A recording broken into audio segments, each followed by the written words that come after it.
Good morning, everyone. So this time, like, good morning, everyone. I am Dr. Manisha. I'll be taking paper two, Evolution and Structure of Indian Economy. So from the section A, we'll start today. System. Still, let's wait. So many students are coming on my screen. There'll always be sound.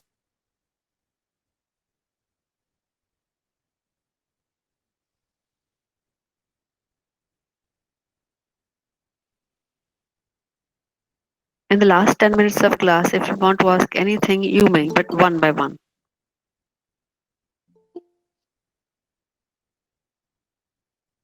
But there is no need to write down your roll number or name to send me a message because I am having the automatic attendance of everyone when you will join the class and when you will leave the class. So there is no need to write anything. Okay. For all the classes will be having attendance.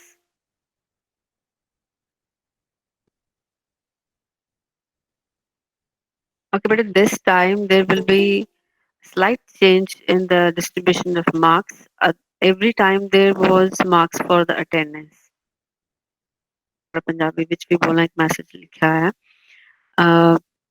ਕੁਝ ਆਪਣੇ ਕੋਲ ਪਹਿਲਾਂ ਨੰਬਰਾਂ ਦੀ ਵੰਡ ਇਹ ਸੀਗੇ ਕਿ 15 number ਅਸੀਂ ਟੈਸਟ ਦੇ ਲੈਂਦੇ ਸੀ ਔਰ 10 ਨੰਬਰ ਜਿਹੜੇ ਸੀ ਅਟੈਂਡੈਂਸ ਦੇ ਇਸ ਵਾਰੀ ਅਸੀਂ 25 ਨੰਬਰ ਦਾ ਹੀ ਟੈਸਟ ਲਾਂਗੇ ਟੈਸਟ ਦਾ ਮੋਡ ਉਹੀ ਸੇਮ ਰਹੇਗਾ ਦੋ ਕੁਐਸਚਨਸ ਹੋਣਗੇ ਔਰ ਆਪਾਂ ਟਾਈਮ ਟੇਬਲ ਦੇ ਵਿੱਚ ਵੀ ਲਿਖਿਆ ਹੈ ਕਿ 3 ਔਰ 4 ਤਰੀਕ ਨੂੰ ਟੈਸਟ ਹੋਏਗਾ 3 ਨੂੰ ਪਹਿਲੇ 3 ਪੇਪਰ ਹੋਣਗੇ ਔਰ 4 ਦਸੰਬਰ ਨੂੰ ਪਹਿਲੇ ਚੌਥਾ ਪੰਜਵਾਂ ਪੇਪਰ ਹੋਏਗਾ so pattern will remain the same ਨੂੰ ਪੁੱਛ ਵੀ ਸਕਦੇ ਹੋ ਜਿਹੜੇ ਉਹਨਾਂ ਨੇ ਦੱਸਨੇ ਹੁਣ ਤੁਹਾਨੂੰ ਔਰ ਟਾਈਮ ਪੀਰੀਅਡ ਵੀ ਆਪਣਾ ਸੇਮ ਹੀ ਰਹੇਗਾ ਜਿਵੇਂ ਪਹਿਲਾਂ 1 ਘੰਟੇ ਦੇ ਵਿੱਚ ਆਪਾਂ ਦੋ ਕੁਐਸਚਨਸ ਤੁਹਾਨੂੰ ਦਿੰਦੇ ਸੀ ਹੁਣ ਵੀ ਉਹੀ ਸੇਮ ਰਹੇਗਾ ਔਰ ਉਸ ਤੋਂ ਬਾਅਦ ਤੁਸੀਂ ਜਿਹੜਾ ਹੈ ਉਹਦੀ ਪੀਡੀਐਫ ਬਣਾ ਕੇ ਸਾਨੂੰ ਮੇਲ ਸੈਂਡ ਕਰ ਦੋਗੇ ਅਸੀਂ ਇਵੈਲੂਏਟ ਕਰ ਲਾਂਗੇ ਉਸਨੂੰ ਕੋਸ਼ਿਸ਼ ਇਹ ਕਰਨੀ ਹੈ ਕਿ ਉਹਨੂੰ ਕਾਪੀ ਨਾ ਕਰੋ ਜੋ ਕਲਾਸ ਪੜਾਇਆ ਜਾ ਰਿਹਾ ਹੈ ਅਦਰਵਾਈਜ਼ ਅੱਜ ਅਸੀਂ ਨੋਟਸ ਬੇਟਾ ਕਰਾ ਦਾਂਗੇ ਪੈ ਜਾਣਗੇ ਵੈਬਸਾਈਟ ਦੇ ਉੱਤੇ ਵੈਸੇ ਸਾਨੂੰ ਵੀਰਵਾਰ ਨੂੰ ਇਹ ਮੈਸੇਜ ਮਿਲਿਆ ਸੀਗਾ ਕਿ ਨੋਟਸ ਪਾ ਦਿੱਤੇ ਗਏ ਨੇ ਔਰ ਸਾਡੇ ਚੋਂ ਕਿਸੇ ਨੇ ਚੈੱਕ ਨਹੀਂ ਕੀਤਾ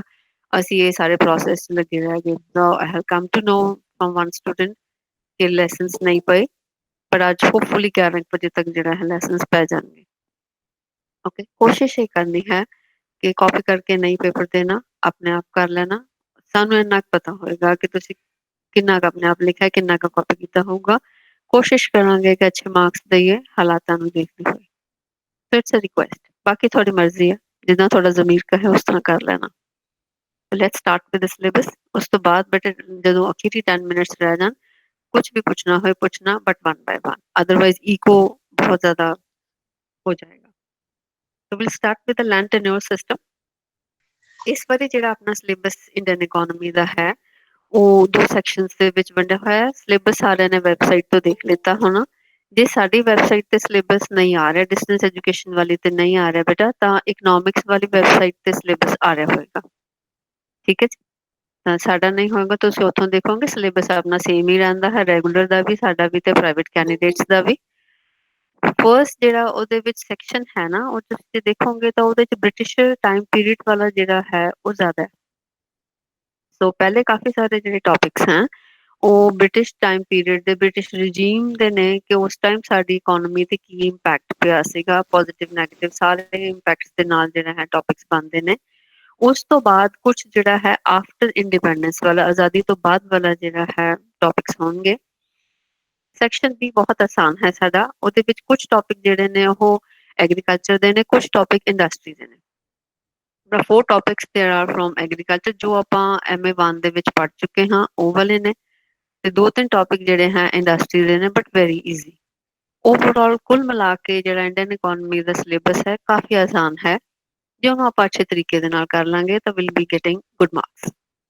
ਠੀਕ ਹੈ ਜੀ ਸੋ ਜਿਵੇਂ ਮੈਂ ਪਹਿਲਾਂ ਕਿਹਾ ਸੀ ਐਗਰੀਕਲਚਰ ਦਾ ਵੀ ਸਾਡਾ ਸਿਲੇਬਸ ਬਹੁਤ ਸੌਖਾ ਸੀ ਕੁਝ ਆਪਾਂ ਮਿਲ ਜੁਲ ਕੇ ਉਹਨੂੰ ਹੋਰ ਸੌਖਾ ਬਣਾਉਣ ਦੀ ਕੋਸ਼ਿਸ਼ ਕੀਤੀ ਸੀ ਸੇਮ ਇਸ ਟਾਈਮ ਵੀ ਇਹੀ ਕਰਾਂਗੇ ਔਰ ਆਈ ਹੋਪ ਕਿ ਲਾਸਟ ਟਾਈਮ ਵੀ ਕਈਆਂ ਦੇ ਫਰਸਟ ਸਮੈਸਟਰ ਦੇ ਵਿੱਚ ਮੈਂ ਦੇਖਿਆ ਸੀ ਅੱਛੇ ਮਾਰਕਸ ਆਏ ਹੋਏ ਸੀ ਐਗਰੀਕਲਚਰ ਦੇ ਹੁਣ ਵੀ ਇੰਡੀਅਨ ਇਕਨੋਮੀ ਦੇ ਵਿੱਚ ਅੱਛੇ ਆਣਗੇ we start with the first topic, that is the land tenure system. Land tenure system the meaning Punjabi ਵਾਲਿਆਂ ਲਈ ਹੁੰਦਾ ਹੈ ਭੂ ਲਗਾਨ ਪ੍ਰਣਾਲੀ, ਕਿ ਕਿਸ ਤਰ੍ਹਾਂ ਦੀ ਜਿਹੜੀ ਪ੍ਰਣਾਲੀ ਸੀ। Deepika ਗੈਂਗਰ, try to concentrate please, don't talk to other persons। ਜਾਂ ਤਾਂ ਵੀਡੀਓ ਆਫ ਕਰ ਦਿਓ ਜੇ ਗੱਲਾਂ ਬਾਤਾਂ ਮਾਰਨੀਆਂ ਨੇ, ਜੇ ਤੁਸੀਂ ਸਿਰਫ ਅਟੈਂਡੈਂਸ ਪਿੱਛੇ ਆਏ ਹੋ ਤਾਂ ਉਹ ਹੋ ਗਈ। ਕਈ ਇਹੀ ਕਰਦੇ ਨੇ, ਜੁਆਇਨ ਕਰਕੇ ਇੱਧਰ ਉੱਧਰ ਦੇ ਕੰਮ ਖਤਮ ਕਰ ਲੈਂਦੇ ਨੇ। ਬੇਸ਼ੱਕ ਕਰੋ ਬਟ ਸਾਨੂੰ ਡਿਸਟਰਬ ਨਹੀਂ ਕਰੋ। ਓਕੇ ਜੀ, ਇਹ ਮੇਰੀ ਨੇਚਰ ਦਾ ਪਾਰਟ ਹੈ ਵੀ ਮੈਂ ਇਹਨੂੰ ਬਦਲ ਨਹੀਂ ਸਕਦੀ, ਮੈਨੂੰ ਟੋਕਣਾ ਪੈਣਾ। I am like this only. Pool ਲਗਾਨ ਪ੍ਰਣਾਲੀ ਦਾ ਪਹਿਲੀ ਗੱਲ ਹੈ ਕਿ ਇਹਦੀ ਜ਼ਰੂਰਤ ਕੀ ਹੁੰਦੀ ਹੈ, ਇਹਦਾ ਸਾਨੂੰ ਫਾਇਦਾ ਕੀ ਹੈ। ਜਦੋਂ ਵੀ ਬੇਟੇ ਕੋਈ ਵੀ ਟੌਪਿਕ ਕਰਨਾ ਹੈ, ਜਿੰਨੇ ਵੀ ਤੁਸੀਂ ਟੌਪਿਕ ਕਰਨਾ ਚਾਹੋ, ਉਹ ਤੁਹਾਨੂੰ ਸ਼ੁਰੂ ਤੋਂ ਅਖੀਰ ਤੱਕ ਉਹਦੀ A to Z ਤੱਕ ਪਤਾ ਹੋਣਾ ਚਾਹੀਦਾ ਵੀ ਇਹ ਕੀ ਹੈ। ਸੋ ਪੂਲ ਲਗਾਨ ਪ੍ਰਣਾਲੀ ਜਿਹੜਾ ਹੈ, ਲੈਂਡ ਟੈਨਿਓਰ ਸਿਸਟਮ ਹੈ, ਇਹਦੀ ਇੰਪੋਰਟੈਂਸ ਜਿਹੜੀ ਹੈ ਇਹ ਹੈ ਕਿ ਸਾਨੂੰ ਇਹ ਪਤਾ ਲੱਗਦਾ ਹੈ ਕਿ ਕਿਸ ਸਮੇਂ ਕਾਲ ਦੇ ਵਿੱਚ ਸਰਕਾਰ ਨੂੰ ਕਿਹੜੇ-ਕਿਹੜੇ ਸੋਰਸਿਸ ਤੋਂ ਆਮਦਨ ਹੁੰਦੀ ਸੀ। ਉਸ ਟਾਈਮ ਪੀਰੀਅਡ ਦੇ ਵਿੱਚ ਸਰਕਾਰ ਕੋਲ ਕਿੰਨਾ ਕੁ ਪੈਸਾ ਹੁੰਦਾ ਸੀ। ਉਸ ਟਾਈਮ ਪੀਰੀਅਡ ਦੇ ਵਿੱਚ ਡਿਫਰੈਂਟ ਕਲਾਸਿਸ ਦੇ ਕੋਲ ਫਾਈਨੈਂਸ਼ੀਅਲ ਜਿਹੜੀ ਉਹਨਾਂ ਦੀ ਕੰਡੀਸ਼ਨ ਸੀ ਉਹ ਕਿਸ ਤਰ੍ਹਾਂ ਦੀ ਹੁੰਦੀ ਸੀ, ਉਹਨਾਂ ਦੇ ਆਮਦਨ ਦੇ ਸੋਰਸਿਸ ਕੀ ਹੁੰਦੇ ਸੀ, ਔਰ ਕਿੰਨਾ ਕੁ ਟਾਈਮ ਤੇ ਜਿਹੜਾ ਹੈ ਸੇਵਿੰਗ ਦਾ ਸਿਸਟਮ, ਇਨਵੈਸਟਮੈਂਟ ਦਾ ਸਿਸਟਮ ਜਾਂ ਪਬਲਿਕ ਐਕਸਪੈਂਡੀਚਰ ਦਾ ਸਿਸਟਮ ਉਹ ਕੀ ਹੁੰਦਾ ਸੀ। ਇਹ ਜੇ ਛੋਟੇ ਕੁਐਸਚਨ ਦੇ ਵਿੱਚ ਤੁਹਾਨੂੰ ਆਵੇ ਕਿ importance of land tenure system, ਤਾਂ ਉਸ ਦੇ ਵਿੱਚ ਤੁਸੀਂ ਇਹੀ ਲਿਖਣਾ ਜਿਹੜੇ ਪੁਆਇੰਟਸ ਮੈਂ ਦੱਸੇ ਨੇ। ਕੋਸ਼ਿਸ਼ ਇਹ ਕਰੋ ਬੇਟਾ, ਮੈਂ ਬਹੁਤ ਸਲੋ ਬੋਲ ਰਹੀ ਹਾਂ, ਜੇ ਤੁਸੀਂ ਕੁਛ ਲਿਖ ਸਕੋ ਤਾਂ ਜ਼ਰੂਰ ਲਿਖੋ। ਹੋ ਸਕਦਾ ਕਈ ਗੱਲਾਂ ਨੋਟਸ ਦੇ ਵਿੱਚ ਨਹੀਂ ਹੁੰਦੀਆਂ। ਅਸੀਂ ਕਈ ਗੱਲਾਂ ਜਿਹੜੀਆਂ ਹਨ ਬੇਟਾ ਬੁੱਕਸ ਜੋ ਪੜ੍ਹ ਕੇ ਦੱਸਦੇ ਹਾਂ, ਤਾਂ ਕੋਸ਼ਿਸ਼ ਕਰੋ ਕਿ ਕੁਛ ਲਿਖਦੇ ਰਹੋ। ਸ਼ਾਰਟ ਜਿਹੜੇ ਕੁਐਸਚਨ ਆ ਤੁਹਾਡੇ ਨੋਟਸ ਦੇ ਵਿੱਚੋਂ ਬਣ ਨਹੀਂ ਪਾਉਂਦੇ ਹੁੰਦੇ। ਠੀਕ ਹੈ ਜੀ, ਇਹਦਾ ਹੋ ਕੇ ਲੈਂਡ ਟੈਨਿਓਰ ਸਿਸਟਮ ਦੀ ਇੰਪੋਰਟੈਂਸ ਕੀ ਹੈ। ਫਿਰ ਆਉਂਦਾ ਹੈ ਕਿ ਬ੍ਰਿਟਿਸ਼ਰਸ ਰਜੀਮ ਦੇ ਵਿੱਚ ਬ੍ਰਿਟਿਸ਼ ਕਾਲ ਦੌਰਾਨ ਕਿਸ ਤਰ੍ਹਾਂ ਦੇ ਜਿਹੜਾ ਹੈ ਸਾਡੇ ਕੋਲੇ ਪੂਲ ਲਗਾਨ ਪ੍ਰਣਾਲੀ ਰਹੀ ਹੈ। ਤਾਂ ਸਾਰੇ ਨਾਲੋਂ ਪਹਿਲਾਂ ਹੈ ਜ਼ਮੀਂਦਾਰੀ ਸਿਸਟਮ, ਫਿਰ ਹੈ ਰਾਇਤਵਾੜੀ ਸਿਸਟਮ, ਫਿਰ ਹੈ Mahalwari system. First is Zamindari system. Now again the question arises ਕਿ ਜ਼ਮੀਂਦਾਰੀ ਸਿਸਟਮ ਦਾ ਕੀ ਜ਼ਰੂਰਤ ਸੀ। ਜ਼ਮੀਂਦਾਰੀ ਪ੍ਰਣਾਲੀ ਦੀ ਜ਼ਰੂਰਤ ਬ੍ਰਿਟਿਸ਼ਰਸ ਨੂੰ ਇਸ ਕਰਕੇ ਪਈ, ਉਹਦੇ ਲਈ ਵਿੱਚ ਦੋ ਕਾਰਨ ਬਹੁਤ ਇੰਪੋਰਟੈਂਟ ਹੁੰਦੇ ਨੇ। ਪਹਿਲਾ ਹੈ ਕਿ ਬ੍ਰਿਟਿਸ਼ਰਸ ਨੂੰ ਇਹ ਨਹੀਂ ਸੀ ਪਤਾ ਲੱਗਦਾ ਕਿ ਕਿਹੜੇ ਸਾਲ ਉਹਨਾਂ ਨੂੰ ਕਿੰਨੀ ਆਮਦਨ ਦੀ ਪ੍ਰਾਪਤੀ ਹੋਵੇਗੀ। ਸੋ ਜੇ ਉਹਨਾਂ ਨੇ ਲਗਾਨ ਲਾਉਣਾ ਹੈ, ਇਕੱਠਾ ਕਰਨਾ ਹੈ, ਉਸਦਾ ਕੋਈ ਇੱਕ ਰੱਖਣਾ ਕਿ 3% ਹੋਣਾ ਚਾਹੀਦਾ, 4% ਹੋਣਾ ਚਾਹੀਦਾ ਹੈ। ਜੇ ਇਸ ਤਰ੍ਹਾਂ ਲਗਾ ਦਿੱਤਾ ਜਾਵੇਗਾ ਤਾਂ ਸਰਟੈਨਿਟੀ ਆਫ ਇਨਕਮ ਹੋ ਜਾਏਗੀ, ਆਮਦਨ ਦੀ ਨਿਸ਼ਚਿਤਤਾ ਹੋ ਜਾਏਗੀ ਕਿ ਇਸ ਵਾਰੀ ਸਾਨੂੰ ਇੰਨੀ ਆਮਦਨ ਪ੍ਰਾਪਤ ਹੋਵੇਗੀ। ਸੋ ਫਸਟ ਰੀਜ਼ਨ ਵਾਸ ਕਿ ਉਹਨਾਂ ਨੂੰ ਇਹ ਪਤਾ ਲੱਗ ਜਾਏ ਕਿ ਇਸ ਸਾਲ ਸਾਨੂੰ ਕਿੰਨੇ ਜਿਹੜਾ ਹੈ ਆਮਦਨ ਪ੍ਰਾਪਤ ਹੋਏਗੀ, ਉਸਦੀ ਸਰਟੈਨਿਟੀ ਹੋ ਜਾਏ, ਇਸ ਦੇ ਲਈ ਜ਼ਰੂਰਤ ਪਈ। ਸੈਕਿੰਡ ਰੀਜ਼ਨ ਸੀਗਾ ਜ਼ਮੀਂਦਾਰਾਂ ਦੀ ਜ਼ਰੂਰਤ ਇਸ ਲਈ ਵੀ ਪਈ ਕਿ ਜਦੋਂ ਵੀ ਬ੍ਰਿਟਿਸ਼ਰਸ ਦੀ ਲੜਾਈ ਹੁੰਦੀ ਸੀ ਜਾਂ ਕਿਤੇ ਕੋਈ ਵਾਰ ਹੁੰਦੀ ਸੀ, ਉਸ ਟਾਈਮ ਉਹਨਾਂ ਨੂੰ ਆਰਮੀ ਦੀ ਜ਼ਰੂਰਤ ਹੁੰਦੀ ਹੈ। ਸੋ ਜਿਹੜੀ ਤਾਂ ਆਰਮੀ ਰਾਜਿਆਂ ਦੀ ਹੁੰਦੀ ਸੀ ਉਹ ਤਾਂ ਹੈ ਹੀ ਸੀ, ਦੂਸਰਾ ਜਿਹੜੇ ਜ਼ਮੀਂਦਾਰਾਂ ਦੇ ਲਠੈਤ ਹੁੰਦੇ ਸੀ, ਉਹਨਾਂ ਦੇ ਪਹਿਲਵਾਨ ਹੁੰਦੇ ਸੀ, ਉਹ ਵੀ ਬ੍ਰਿਟਿਸ਼ਰਸ ਦੀ ਕਾਫੀ ਜਿਹੜਾ ਹੈ ਹੈਲਪ ਕਰ ਦਿੰਦੇ ਸੀ। ਸੋ ਇਸ ਕਰਕੇ ਦੋ ਮੇਨ ਕਾਰਨ ਨੇ ਜਿਹਦੇ ਕਰਕੇ ਜ਼ਮੀਂਦਾਰੀ ਪ੍ਰਣਾਲੀ ਦੀ ਜ਼ਰੂਰਤ ਹੁੰਦੀ ਹੈ। ਇੱਕ ਹੈ ਸਰਟੈਨਿਟੀ ਆਫ ਇਨਕਮ, ਆਮਦਨ ਦੀ ਨਿਸ਼ਚਿਤਤਾ, ਦੂਜੀ ਹੁੰਦੀ ਹੈ ਆਰਮੀ ਦੀ ਲੋੜ, ਕਿ ਜੇ ਕਿਤੇ ਕੋਈ ਲੜਾਈ ਹੋ ਰਹੀ ਹੈ ਤਾਂ ਜ਼ਮੀਂਦਾਰ ਜਿਹੜਾ ਹੈ ਉਹ ਹੈਲਪ ਕਰ ਦਿੰਦੇ ਨੇ, ਆਪਣੇ ਜਿੰਨੇ ਵੀ ਉਹਨਾਂ ਨੇ ਪਹਿਲਵਾਨ ਜਾਂ ਲਠੈਤ ਰੱਖੇ ਹੁੰਦੇ ਨੇ। ਹੁਣ ਆਉਂਦਾ ਕਿ ਤੇ ਇਹ ਜ਼ਮੀਂਦਾਰਾਂ ਨੂੰ ਕੀ ਫਾਇਦਾ, ਉਹਨਾਂ ਨੇ ਚਲੋ ਇਕੱਠਾ ਕਰਕੇ ਦੇ ਦੇਣਾ, ਫਿਰ ਉਹਨਾਂ ਦੇ ਪਹਿਲਵਾਨਾਂ ਨੇ ਵੀ ਚਲੇ ਜਾਣਾ। ਤਾਂ ਉਹਨਾਂ ਦਾ ਇਹਦੇ ਵਿੱਚ ਇਹ ਰੋਲ ਸੀਗਾ ਕਿ ਜੇ ਤਾਂ 5% ਲਗਾਨ ਰੱਖਿਆ ਗਿਆ ਤਾਂ ਉਹਨਾਂ ਦੇ ਵਿੱਚੋਂ 1% ਟੋਟਲ ਦਾ 1% ਜਿਹੜਾ ਹੈ ਉਹ ਜ਼ਮੀਂਦਾਰਾਂ ਨੂੰ ਐਜ਼ ਸੈਲਰੀਜ਼ ਦਿੱਤਾ ਜਾਵੇਗਾ। ਸੋ 4% ਹੋਏ, 5% ਹੋਏ, ਜਿੰਨਾ ਵੀ ਰੱਖਿਆ ਜਾਏਗਾ ਉਸ ਚੋਂ 1% ਜਿਹੜਾ ਹੈ ਉਹ ਜ਼ਮੀਂਦਾਰਾਂ ਦੀ ਆਮਦਨ ਹੋਏਗੀ। ਤਾਂ ਇਸ ਲਈ ਜ਼ਮੀਂਦਾਰਾਂ ਦਾ ਵੀ ਇਹਦੇ ਵਿੱਚ ਆਪਣਾ ਹਿਡਨ ਇੰਟਰਸਟ ਹੁੰਦਾ ਸੀਗਾ ਕਿ ਜ਼ਿਆਦਾ ਤੋਂ ਜ਼ਿਆਦਾ ਲਗਾਨ ਜਿਹੜਾ ਹੈ ਇਕੱਠਾ ਕੀਤਾ ਜਾਏ ਤਾਂ ਜੋ ਉਹਨਾਂ ਦਾ ਵੀ ਆਪਣਾ ਇਹਦੇ ਵਿੱਚ ਬੈਨੀਫਿਟ ਹੋ ਸਕੇ। ਠੀਕ ਹੈ ਜੀ। ਫਿਰ ਆਉਂਦਾ ਹੈ ਕਿ ਜ਼ਮੀਂਦਾਰੀ ਪ੍ਰਣਾਲੀ ਦੇ ਵਿੱਚ ਕਿਸਾਨਾਂ ਦਾ ਜਿਹੜਾ ਹੈ ਕੀ ਐਕਸਪਲੋਇਟੇਸ਼ਨ ਸੀ, ਕਿਹੋ ਜਿਹਾ ਬਿਹੇਵੀਅਰ ਸੀ, ਕੀ ਇਸਦੇ ਪੋਜ਼ੀਟਿਵ ਪੁਆਇੰਟ ਹੈ, ਕੀ ਇਸਦੇ ਨੈਗੇਟਿਵ ਪੁਆਇੰਟ ਹੈ। ਜਦੋਂ ਵੀ ਕਿਸੇ ਸਿਸਟਮ ਨੂੰ ਕਰਨਾ ਹੈ, ਕਿਉਂਕਿ ਇਹਦੇ ਵਿੱਚ ਇਹ ਵੀ ਹੋ ਸਕਦਾ ਹੈ ਕਿ ਤੁਹਾਨੂੰ ਸ਼ਾਰਟ ਨੋਟ ਦੇ ਵਿੱਚ ਵੀ ਪੁੱਛਿਆ ਜਾ ਸਕਦਾ ਕਿ ਜ਼ਿੰਮੇਦਾਰੀ ਪ੍ਰਣਾਲੀ ਦੇ ਉੱਤੇ ਜਿਹੜਾ ਹੈ ਤੁਸੀਂ ਇੱਕ ਨੋਟ ਲਿਖੋ। ਤਾਂ ਉਹ ਨੋਟ ਲਿਖਣ ਵਾਸਤੇ ਇਹਦੀ ਜ਼ਰੂਰਤ ਕੀ ਹੈ, ਇਹ ਹੈ ਕੀ ਹੈ, ਇਹਦੇ ਪੋਜ਼ਿਟਿਵ ਪੁਆਇੰਟ ਤੇ ਨੈਗੇਟਿਵ ਪੁਆਇੰਟ ਜਿਹੜਾ ਹੈ ਤੁਸੀਂ ਲਿਖੋਗੇ। ਤਾਂ ਪੋਜ਼ਿਟਿਵ ਇਹਦੇ ਵਿੱਚ ਇਸ ਤਰ੍ਹਾਂ ਦੇਖਿਆ ਜਾਏ that is for the Britishers only. Farmers ਦੇ ਲਈ ਇਹਦੇ ਵਿੱਚ ਕੋਈ ਪੋਜ਼ਿਟਿਵ ਪੁਆਇੰਟ ਨਹੀਂ ਆਉਂਦਾ। ਕਿਉਂ ਨਹੀਂ ਆਉਂਦਾ? ਕਿ ਜੇ ਕਦੇ ਸੋਕਾ ਪੈ ਜਾਂਦਾ ਸੀ ਜਾਂ ਫਲੱਡਸ ਆ ਜਾਂਦੇ ਸੀ ਜਾਂ ਕਦੇ ਵੀ ਐਸੀ ਕੋਈ ਮਹਾਮਾਰੀ ਫੈਲ ਜਾਂਦੀ ਸੀ ਜਿਹਦੇ ਕਿ ਖੇਤੀਬਾੜੀ ਨੂੰ ਨੁਕਸਾਨ ਹੁੰਦਾ ਸੀ, ਤਾਂ ਲਗਾਨ ਦਾ ਜਿਹੜੀ ਦਰ ਹੈ ਜੋ ਰੱਖਿਆ ਜਾ ਰਿਹਾ ਹੈ ਉਹ ਕਦੇ ਵੀ ਘਟਾਇਆ ਨਹੀਂ ਸੀ ਜਾਂਦਾ। ਉਹਦਾ ਰੀਜ਼ਨ ਆਪਾਂ ਦੱਸ ਚੁੱਕੇ ਹਾਂ ਕਿ ਕਦੇ ਵੀ ਘਟਾਇਆ ਕਿਉਂ ਨਹੀਂ ਸੀ ਜਾਂਦਾ, ਕਿਉਂਕਿ ਇਹਦੇ ਨਾਲ ਜਿਹੜਾ ਹੈ ਜ਼ਮੀਂਦਾਰਾਂ ਦੀ ਆਮਦਨ ਦੇ ਉੱਤੇ ਫਰਕ ਪੈਂਦਾ ਸੀ। ਤੋ ਦੂਜਾ ਨੁਕਸਾਨ ਕੀ ਸੀ ਫਾਰਮਰਸ ਨੂੰ, ਕਿ farmers cannot talk to directly to the Britishers. ਉਹ ਕਦੇ ਵੀ ਬ੍ਰਿਟਿਸ਼ ਦੇ ਜਿਹੜੇ ਬ੍ਰਿਟਿਸ਼ਰਸ ਜਿੰਨੇ ਵੀ ਹੁਕਮਰਾਨ ਹੁੰਦੇ ਸੀ ਉਹਨਾਂ ਦੇ ਨਾਲ ਸਿੱਧੀ ਗੱਲਬਾਤ ਨਹੀਂ ਕਰ ਸਕਦੇ ਸੀ, ਕਿਉਂਕਿ ਮਿਡਲਮੈਨ ਕੌਣ ਹੁੰਦਾ ਸੀ? ਜ਼ਮੀਂਦਾਰ। ਜੋ ਜ਼ਮੀਂਦਾਰ ਕੋਲੇ ਵੀ ਆਪਣੀ ਪ੍ਰੋਬਲਮ ਲੈ ਕੇ ਜਾਂਦੇ ਸੀ ਉਹ ਬ੍ਰਿਟਿਸ਼ਰਸ ਦੇ ਨਾਲ ਜਿਹੜਾ ਹੈ ਉਹਨਾਂ ਦੀ ਡਿਸਕਸ ਹੀ ਨਹੀਂ ਸੀ ਹੋਣ ਦਿੰਦਾ ਕਿ ਇਹਨਾਂ ਨੂੰ ਇਸ ਵਾਰੀ ਇਹ ਪ੍ਰੋਬਲਮ ਆ ਰਹੀ ਹੈ ਤਾਂ ਇਹਨਾਂ ਦਾ ਜਿਹੜਾ ਰੈਂਟ ਹੈ ਉਹ ਘਟਾ ਦਿੱਤਾ ਜਾਏ। ਤੋ ਇਸ ਕਰਕੇ ਜਿਹੜਾ ਫਾਰਮਰ ਹੈ ਉਸਨੂੰ ਬਹੁਤ ਨੁਕਸਾਨ ਸਹਿਣਾ ਪੈਂਦਾ ਸੀ। ਹੁਣ ਇਹ 'ਚ ਜ਼ਿੰਮੀਦਾਰ ਦਾ ਹੋਰ ਫਾਇਦਾ ਕੀ ਸੀਗਾ? ਜੇ ਲਗਾਨ ਦੀ ਦਰ ਨਹੀਂ ਘਟੇਗੀ, ਫਸਲ ਅੱਛੀ ਨਹੀਂ ਹੋਈ ਹੈ ਕਿਸਾਨ ਦੀ, ਤਾਂ ਕਿਸਾਨ ਨੂੰ ਤਾਂ ਲਗਾਨ ਦੇਣਾ ਹੀ ਦੇਣਾ ਪੈਣਾ। ਉਹ ਕੀ ਕਰਦਾ ਸੀਗਾ? ਚਲਾ ਜਾਂਦਾ ਸੀ ਬਿਗ ਲੈਂਡਲॉर्ड ਕੋਲ ਜਾਂ ਜ਼ਮੀਂਦਾਰ ਕੋਲੇ ਕਿ ਉਸ ਤੋਂ ਕਰਜ਼ਾ ਲੈ ਕੇ ਉਹ ਆਪਣਾ ਲਗਾਨ ਦਾ ਭੁਗਤਾਨ ਕਰ ਦਿੰਦਾ ਸੀ। ਤਾਂ ਜ਼ਮੀਂਦਾਰ ਨੂੰ ਫਿਰ ਫਾਇਦਾ ਹੋ ਗਿਆ ਕਿ ਕਿਉਂਕਿ ਅਗਲੇ ਸਾਲ ਫਿਰ ਐਸਾ ਹੋ ਸਕਦਾ, ਕੋਈ ਨਾ ਕੋਈ ਕਾਰਨ ਹੋ ਸਕਦਾ ਜਿਹਦੇ ਕਰਕੇ ਜਿਹੜਾ ਹੈ ਕਿਸਾਨ ਆਪਣਾ ਲਗਾਨ ਨਹੀਂ ਦੇ ਪਾਏਗਾ ਔਰ ਜਿਹੜੇ ਜ਼ਮੀਂਦਾਰ ਹੈ ਉਹ ਹੌਲੀ ਹੌਲੀ ਜਿਹੜਾ ਹੈ ਕਿਸਾਨ ਦੀ ਜ਼ਮੀਨ ਨੂੰ ਹਥਿਆ ਲੈਣਗੇ, ਕਿਉਂਕਿ ਉਹਨੇ ਉਹੀ ਮੌਰਟਗੇਜ ਕੀਤੀ ਹੁੰਦੀ ਹੈ। ਜ਼ਮੀਨ ਹੀ ਜਦੋਂ ਆਪਾਂ ਗਿਰਵੀ ਰੱਖ ਦਿੱਤੀ ਔਰ ਉਸ ਤੋਂ ਬਾਅਦ ਆਪਾਂ ਉਹਦਾ ਵਿਆਜ ਵੀ ਨਹੀਂ ਦੇ ਪਾ ਰਹੇ, ਤਾਂ ਹੌਲੀ ਹੌਲੀ ਜਿਹੜਾ ਹੈ ਨੁਕਸਾਨ ਕੀ ਹੋਣਾ ਕਿ ਜ਼ਮੀਂਦਾਰ ਨੇ ਤੁਹਾਡੀ ਜ਼ਮੀਨ ਹਥਿਆ ਲੈਣੀ ਹੈ, ਤੁਹਾਡੇ ਜਿਹਨੇ ਪਸ਼ੂ ਧਨ ਹੈ ਉਹ ਲੈ ਲੈਣਾ ਔਰ ਹੌਲੀ ਹੌਲੀ ਇਹਨਾਂ ਨੂੰ ਬੰਧੂਆ ਮਜ਼ਦੂਰ ਜਿਹੜਾ ਹੈ ਬਣਾ ਲਿੱਤਾ ਜਾਂਦਾ ਸੀ। ਸੋ ਓਵਰਆਲ ਐਕਸਪਲੋਇਟੇਸ਼ਨ ਬਹੁਤ ਜ਼ਿਆਦਾ ਸੀ, physical as well as mental. Zamindari system ਦੇ ਵਿੱਚ ਜੇ ਆਪਾਂ ਰੁਦਰ ਦੱਤ ਦੀ ਬੁੱਕ ਪੜ੍ਹਦੇ ਹਾਂ, ਕੱਲਾ ਰੁਦਰ ਦੱਤ ਦੀ ਆਪਾਂ ਗੱਲ ਕਰ ਰਹੇ ਹਾਂ ਤੇ ਇੱਕ ਰੋਮੇਸ਼ ਦੱਤ ਦੀ, ਉਹਨਾਂ ਦੇ ਅਕੋਰਡਿੰਗ ਜਿਹੜਾ ਹੈ ਕਿ ਜਦੋਂ ਬ੍ਰਿਟਿਸ਼ਰ ਅਤਿਆਚਾਰ ਕਰਦੇ ਸੀ ਔਰ ਜਿਹੜਾ ਜ਼ਮੀਂਦਾਰ ਸੀ ਉਹ ਇੰਨਾ ਕਰੂਅਲ ਹੁੰਦਾ ਸੀਗਾ ਕਿ ਜੇ ਕੋਈ ਆਪਣਾ ਲਗਾਨ ਨਹੀਂ ਦੇ ਪਾਉਂਦਾ ਸੀ ਉਹ ਉਹਨਾਂ ਨੂੰ ਕਾਫੀ ਕਾਫੀ ਜਿਹੜਾ ਟਾਈਮ ਹੈ ਪੇੜਾਂ ਦੇ ਨਾਲ ਪੁੱਠੇ ਲਟਕਾ ਕੇ ਰੱਖਦੇ ਸੀ। ਉਹਨਾਂ ਨੂੰ ਖਾਣ ਪੀਣ ਨੂੰ ਨਹੀਂ ਸੀ ਦਿੱਤਾ ਜਾਂਦਾ। ਬਹੁਤ ਤਰ੍ਹਾਂ ਦੇ ਤਸੀਹੇ ਜਿਹੜੇ ਹੈ ਉਹਨਾਂ ਨੂੰ ਦਿੱਤੇ ਜਾਂਦੇ ਸੀ ਤਾਂ ਉਹਨਾਂ ਦੇ ਬੱਚਿਆਂ ਨੂੰ ਵੀ ਜਿਹੜਾ ਹੈ ਉਹ ਬੰਧੂਆ ਮਜ਼ਦੂਰ ਬਣਾ ਲੈਂਦੇ ਸੀ। ਕਰੂਅਲ ਜਿਹੜਾ ਸਿਸਟਮ ਹੈ ਉਹ ਜ਼ਮੀਂਦਾਰੀ ਸਿਸਟਮ ਰਿਹਾ ਤੇ ਸਭ ਤੋਂ ਜ਼ਿਆਦਾ ਐਕਸਪਲੋਇਟੇਸ਼ਨ ਫਾਰਮਰ ਦੀ ਜ਼ਮੀਂਦਾਰੀ ਸਿਸਟਮ ਦੇ ਵਿੱਚ ਹੁੰਦੀ ਹੈ। ਰੀਜ਼ਨ ਬੀਇੰਗ ਕਿ ਉਹਨਾਂ ਦੇ ਕੋਲ ਕੋਈ ਹੋਰ ਨਹੀਂ ਸੀਗਾ ਜਿਹੜਾ ਕਿ ਉਹਨਾਂ ਦੀ ਪ੍ਰੋਬਲਮਸ ਨੂੰ ਬ੍ਰਿਟਿਸ਼ਰਸ ਤੱਕ ਲੈ ਕੇ ਜਾ ਸਕਦਾ। ਸੈਕਿੰਡ ਸਿਸਟਮ ਸਾਡੇ ਕੋਲ ਆਉਂਦਾ ਹੈ ਰਾਇਤਵਾੜੀ ਸਿਸਟਮ। ਰਾਇਤਵਾੜੀ ਸਿਸਟਮ ਦੇ ਵਿੱਚ ਕੀ ਹੁੰਦਾ? Ryot means only the one farmer, individual farmer. ਇਸ ਦੇ ਅੰਦਰ ਕੀ ਹੁੰਦਾ ਕਿ ਕਿਸਾਨ ਨੇ ਆਪਣਾ ਆਪਣਾ ਜਿਹੜਾ ਲਗਾਨ ਹੈ ਉਹ ਜਾ ਕੇ ਪੇ ਕਰਨਾ। ਇਹਦੇ ਵਿੱਚ ਕੋਈ ਜ਼ਿੰਮੇਦਾਰ ਨਹੀਂ ਹੈ, ਕੋਈ ਮਿਡਲਮੈਨ ਨਹੀਂ ਹੈ, ਕੋਈ ਮੀਡੀਏਟਰ ਨਹੀਂ ਹੈ। ਹਰ ਕਿਸਾਨ ਨੂੰ ਜਿੰਨਾ ਲੱਗਿਆ ਲਗਾਨ ਉਸਨੇ ਜਾ ਕੇ ਪੇ ਕਰ ਦੇਣਾ ਹੈ ਖਜ਼ਾਨੇ ਦੇ ਵਿੱਚ, ਬ੍ਰਿਟਿਸ਼ ਦੇ ਵਿੱਚ। ਤੋ ਇਸ ਦੇ ਵਿੱਚ ਇੱਕ ਪੋਜ਼ਿਟਿਵ ਪੁਆਇੰਟ ਇਹ ਆਉਂਦਾ ਹੈ ਕਿ ਜੇ ਉਹਨਾਂ ਨੂੰ ਕਦੀ ਕੋਈ, ਜਿਵੇਂ ਆਪਾਂ ਪਹਿਲਾਂ ਗੱਲ ਕਰ ਚੁੱਕੇ ਹਾਂ ਕਿ ਨੈਚੁਰਲ ਕੈਲਾਮਿਟੀ ਹੋ ਗਈ, ਉਹਨਾਂ ਦੀ ਫਸਲ ਅੱਛੀ ਨਹੀਂ ਹੋਈ ਹੈ ਜਾਂ ਕੋਈ ਹੋਰ ਕਾਰਨ ਹੋ ਗਿਆ, ਤਾਂ ਉਸ ਦੇ ਵਿੱਚ ਉਹ ਆਪਣੀ ਗੱਲ ਬ੍ਰਿਟਿਸ਼ਰਸ ਨੂੰ ਕਰ ਸਕਦੇ ਸੀ ਕਿ ਸਾਨੂੰ ਇਸ ਵਾਰੀ ਪ੍ਰੋਬਲਮ ਹੋਈ ਹੈ, ਸਾਡਾ ਜਾਂ ਤਾਂ ਲਗਾਨ ਮਾਫ਼ ਕਰ ਦਿੱਤਾ ਜਾਏ ਜਾਂ ਜਿਹੜਾ ਹੈ ਉਸਦੀ ਦਰ ਥੋੜੀ ਘਟਾ ਦਿੱਤੀ ਜਾਵੇ।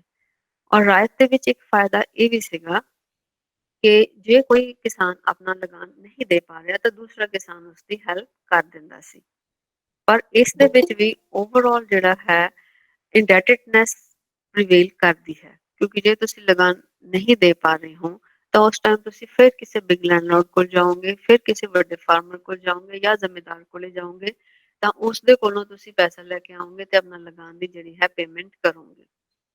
ਤੋਂ ਪਹਿਲਾਂ ਜ਼ਮੀਂਦਾਰੀ ਸਿਸਟਮ ਦੇ ਵਿੱਚ ਵੀ ਇੰਡੈਟਡਨੈਸ ਜਿਹੜੀ ਹੈ, ਕਰਜ਼ਦਾਰੀ ਜਿਹੜੀ ਹੈ ਉਹ ਬਹੁਤ ਜ਼ਿਆਦਾ ਹੈ। ਔਰ ਰਾਇਤਵਾੜੀ ਸਿਸਟਮ ਦੇ ਵਿੱਚ ਵੀ ਜਿਹੜਾ ਅਸੀਂ ਦੇਖ ਰਹੇ ਹਾਂ ਕਿ ਕਰਜ਼ਦਾਰੀ ਜ਼ਿਆਦਾ ਹੈ, ਪਰ ਇੰਨਾ ਹੈ ਕਿ ਫਿਜ਼ੀਕਲ ਟਾਰਚਰ ਜਿਹੜਾ ਹੈ ਉਹ ਰਾਇਤਵਾੜੀ ਸਿਸਟਮ ਦੇ ਵਿੱਚ ਨਹੀਂ ਹੈ। ਥਰਡ ਸਿਸਟਮ ਆਉਂਦਾ ਬੇਟੇ ਮਾਹਲਵਾੜੀ ਸਿਸਟਮ। ਮਾਹਲਵਾੜੀ ਸਿਸਟਮ ਹੁੰਦਾ ਹੈ, ਮਾਹਲ is a term which is used for a full village। ਇਹ ਇੱਕ ਪਿੰਡ ਦੇ ਲਈ ਜਿਹੜੀ ਹੈ ਅਪ ਡਾਊਨ ਯੂਜ਼ ਕਰ ਲੈਂਦੇ ਹਾਂ ਉਹ ਮਾਹਲ ਹੈ।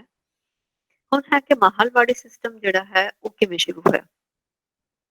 ਮਾਹਲਵਾੜੀ ਸਿਸਟਮ ਸ਼ੁਰੂ ਹੋਣ ਦਾ ਕਾਰਨ ਇਹ ਸੀਗਾ ਕਿ ਬ੍ਰਿਟਿਸ਼ਰਸ ਦੇ ਆਫਿਸਿਸ ਤੋਂ ਕਈ ਐਸੇ ਪਿੰਡ ਸੀ ਜਿਹੜਾ ਬਹੁਤ ਦੂਰ ਪੈਂਦੇ ਸੀ ਔਰ ਉਹ ਤਕਰੀਬਨ ਐਸੇ ਪਿੰਡ ਸੀਗੇ ਜਿਨ੍ਹਾਂ ਦੇ ਵਿੱਚ ਬਹੁਤ ਸਾਰਾ ਏਰੀਆ ਜਿਹੜਾ ਹੈ ਪਾਣੀ ਦਾ ਆ ਜਾਂਦਾ ਸੀ, ਇੱਕ ਛੋਟਾ ਜਿਹਾ ਟਾਪੂ ਜਿਹਾ ਬਣ ਜਾਂਦਾ ਸੀ ਜਿਹਦੇ ਤੇ ਕੋਈ ਨਾ ਕੋਈ ਪਿੰਡ ਵਸ ਜਾਂਦਾ ਸੀ।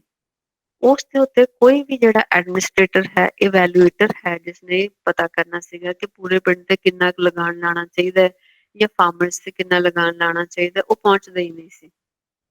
ਤਾਂ ਉਹਨਾਂ ਨੇ ਕੀ ਕੀਤਾ, ਆਪ ਦੀ ਸੌਖ ਲਈ ਇਹ ਕਰ ਲਿਆ ਕਿ ਇਹ ਕੋਸ਼ਿਸ਼ ਕੀਤੀ ਜਾਏ ਕਿ ਸਾਰੇ ਦੇ ਸਾਰੇ ਪਿੰਡ ਤੇ ਨਾ ਇੱਕੋ ਜਿਹੇ ਜਿਹੇ ਲਗਾਨ ਲਾ ਦਿਓ, ਵੀ ਜਾਣ ਦੀ ਲੋੜ ਨਹੀਂ ਹੈਗੀ ਹੈ, ਉੱਥੇ ਸਾਰਿਆਂ ਤੇ ਲਾ ਦਾਂਗੇ, ਉਹ ਆ ਕੇ ਆਪਣਾ ਆਪਣੇ ਆਪ ਸਾਨੂੰ ਜਿਹੜਾ ਹੈ ਪੇਮੈਂਟ ਕਰ ਦੇਣਗੇ। ਤੋ ਇਸ ਕਰਕੇ ਜਿਹੜਾ ਹੈ ਮਾਹਲਵਾੜੀ ਸਿਸਟਮ ਜਿਹੜਾ ਹੈ ਐਗਜ਼ਿਸਟੈਂਸ ਦੇ ਵਿੱਚ ਆਉਂਦਾ ਹੈ। ਤੋ ਮਾਹਲਵਾੜੀ ਸਿਸਟਮ ਦੇ ਸ਼ੁਰੂ ਹੋਣ ਦਾ ਮੇਨ ਕਾਰਨ ਜਿਹੜਾ ਸੀ ਉਹ ਇਹੀ ਸੀਗਾ ਕਿ ਇੱਕ ਤਾਂ ਜਿਹੜਾ ਹੈ ਜਿਸਨੇ ਵੀ ਇਵੈਲੂਏਟ ਕਰਨਾ ਹੈ ਕਿ ਲਗਾਨ ਕਿੰਨਾ ਹੈ, ਉਹ EMPLOYE ਜਾਣਾ ਨਹੀਂ ਸੀ ਚਾਹੁੰਦੇ, ਇਸ ਕਰਕੇ ਉਹਨਾਂ ਨੇ ਦੂਰੋਂ ਹੀ ਜਿਹੜਾ ਹੈ ਦੇਖ ਕੇ ਪਤਾ ਕਰ ਦਿੰਦੇ ਸੀ ਵੀ ਇਸ ਪਿੰਡ ਦੇ ਉੱਤੇ ਇੰਨਾ ਲਗਾਨ ਲਾ ਦੇਣਾ ਚਾਹੀਦਾ ਹੈ। ਸੈਕੰਡ ਰੀਜ਼ਨ ਜਿਹੜਾ ਇਸ ਦੇ ਵਿੱਚ ਆਉਂਦਾ ਹੈ, ਉਹ ਕਈ ਜਿਹੜੇ ਬ੍ਰਿਟਿਸ਼ਰਸ ਹੈ ਥੋੜੇ ਕਾਈਂਡ ਹਾਰਟਡ ਵੀ ਹੋਏ ਨੇ। ਥਾਮਸ ਮੁਨਰੋ ਹੈ, ਉਹ ਬੜਾ ਕਾਈਂਡ ਹਾਰਟਡ ਬ੍ਰਿਟਿਸ਼ਰ ਰਿਹਾ, ਜਿਹਨੂੰ ਹੁੰਦਾ ਸੀਗਾ ਕਿ ਫਾਰਮਰਸ ਦੇ ਲਈ ਕੁਛ ਨਾ ਕੁਛ ਫਾਇਦਾ ਹੋਣਾ ਚਾਹੀਦਾ। ਇਸ ਕਰਕੇ ਉਹਨੇ ਕੀ ਕੀਤਾ, ਸਿਸਟਮ ਐਸੇ ਚਲਾਏ ਜਿਹਦੇ ਵਿੱਚ ਕਿ ਉਹਨਾਂ ਨੂੰ ਕੋਈ ਬੈਨੀਫਿਟ ਹੋ ਜਾਏ। ਤੋ ਮਾਹਲਵਾੜੀ ਸਿਸਟਮ ਦੇ ਵਿੱਚ ਸਾਰੇ ਦਾ ਸਾਰਾ ਪਿੰਡ ਜਿਹੜਾ ਹੈ ਆਪਣਾ ਲਗਾਨ ਇਕੱਠਾ ਕਰਕੇ ਪੇ ਕਰਦਾ ਸੀ ਔਰ ਇਸ ਕਰਕੇ ਜਿਹੜਾ ਹੈ ਸਭ ਤੋਂ ਅੱਛੀ ਗੱਲ ਇਹ ਹੋ ਜਾਂਦੀ ਸੀ ਕਿ ਜੇ ਕੋਈ ਕਿਸਾਨ ਕਿਸੇ ਕਾਰਨ ਕਰਕੇ ਆਪਣਾ ਲਗਾਨ ਨਹੀਂ ਦੇ ਪਾਉਂਦਾ ਸੀ ਤਾਂ ਦੂਸਰੇ ਮਿਲ ਕੇ ਜਿਹੜਾ ਹੈ ਉਹ ਅਮਾਉਂਟ ਇਕੱਠੀ ਕਰ ਦਿੰਦੇ ਸੀ ਔਰ ਲਗਾਨ ਪੇਮੈਂਟ ਹੋ ਜਾਂਦੀ ਸੀ। तो no physical torture, no mental torture, तो कुछ भी नहीं है। फॉर एग्जाम्पल सपोज ਤੁਹਾਡੇ ਉੱਤੇ ਕੋਈ ਫੀ ਲਗਾਈ ਜਾਏ, ਲਗਾਉਂਦੇ ਹਾਂ ਅਸੀਂ, ਤੁਹਾਡੇ ਚੋਂ ਕੋਈ ਐਸਾ ਸਟੂਡੈਂਟ ਹੈ ਜਿਹੜਾ ਨਹੀਂ ਦੇ ਪਾਏਗਾ ਤਾਂ ਬਾਕੀ ਇਕੱਠੇ ਕਰਕੇ ਜਿਹੜਾ ਹੈ ਉਸਦਾ ਪੈਸਾ ਪੇਮੈਂਟ ਕਰ ਦੇਣਗੇ। ਤਾਂ ਹੌਲੀ ਹੌਲੀ ਜਦੋਂ ਸਟੂਡੈਂਟ ਕੋਲ ਪੈਸਾ ਹੋਏਗਾ ਤਾਂ ਉਹ ਬਾਕੀਆਂ ਨੂੰ ਵਾਪਸ ਕਰ ਦੇਗਾ। So this is the collective responsibility.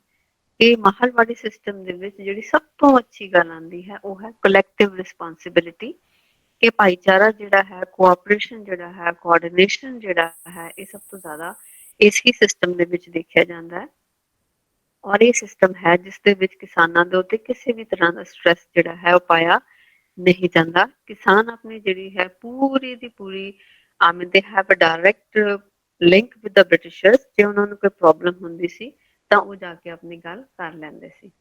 ਸਭ ਤੋਂ ਪਹਿਲਾਂ ਮਾਹਲਵਾੜੀ ਸਿਸਟਮ ਜਿਹੜਾ ਹੈ ਉਹ ਪੱਛਮ ਬੰਗਾਲ ਦੇ ਜਿਹੜੇ ਵਿਲੇजेस ਹੈ ਉੱਥੇ ਸ਼ੁਰੂ ਹੋਇਆ ਸੀ, ਕਿਉਂਕਿ ਪੱਛਮ ਬੰਗਾਲ ਦੇ ਵਿੱਚ ਕੁਛ ਏਰੀਆ ਐਸਾ ਸੀ ਜਿਹਦੇ ਵਿੱਚ ਬਹੁਤ ਜ਼ਿਆਦਾ ਪਾਣੀ ਆਉਂਦਾ ਹੈ। ਉਸ ਤੋਂ ਬਾਅਦ ਥੋੜੇ ਜਿਹੇ ਵਕਵੇ ਦੇ ਵਿੱਚ ਜਿਹੜਾ ਹੈ ਪਿੰਡ ਵਸਿਆ ਹੁੰਦਾ ਸੀ ਔਰ ਉੱਥੇ ਤੱਕ ਪਹੁੰਚ ਪਾਉਣਾ ਬ੍ਰਿਟਿਸ਼ਰਸ ਲਈ ਔਖਾ ਸੀ, ਜਿਹਦੇ ਕਰਕੇ ਮਾਹਲਵਾੜੀ ਸਿਸਟਮ ਸ਼ੁਰੂ ਹੁੰਦਾ।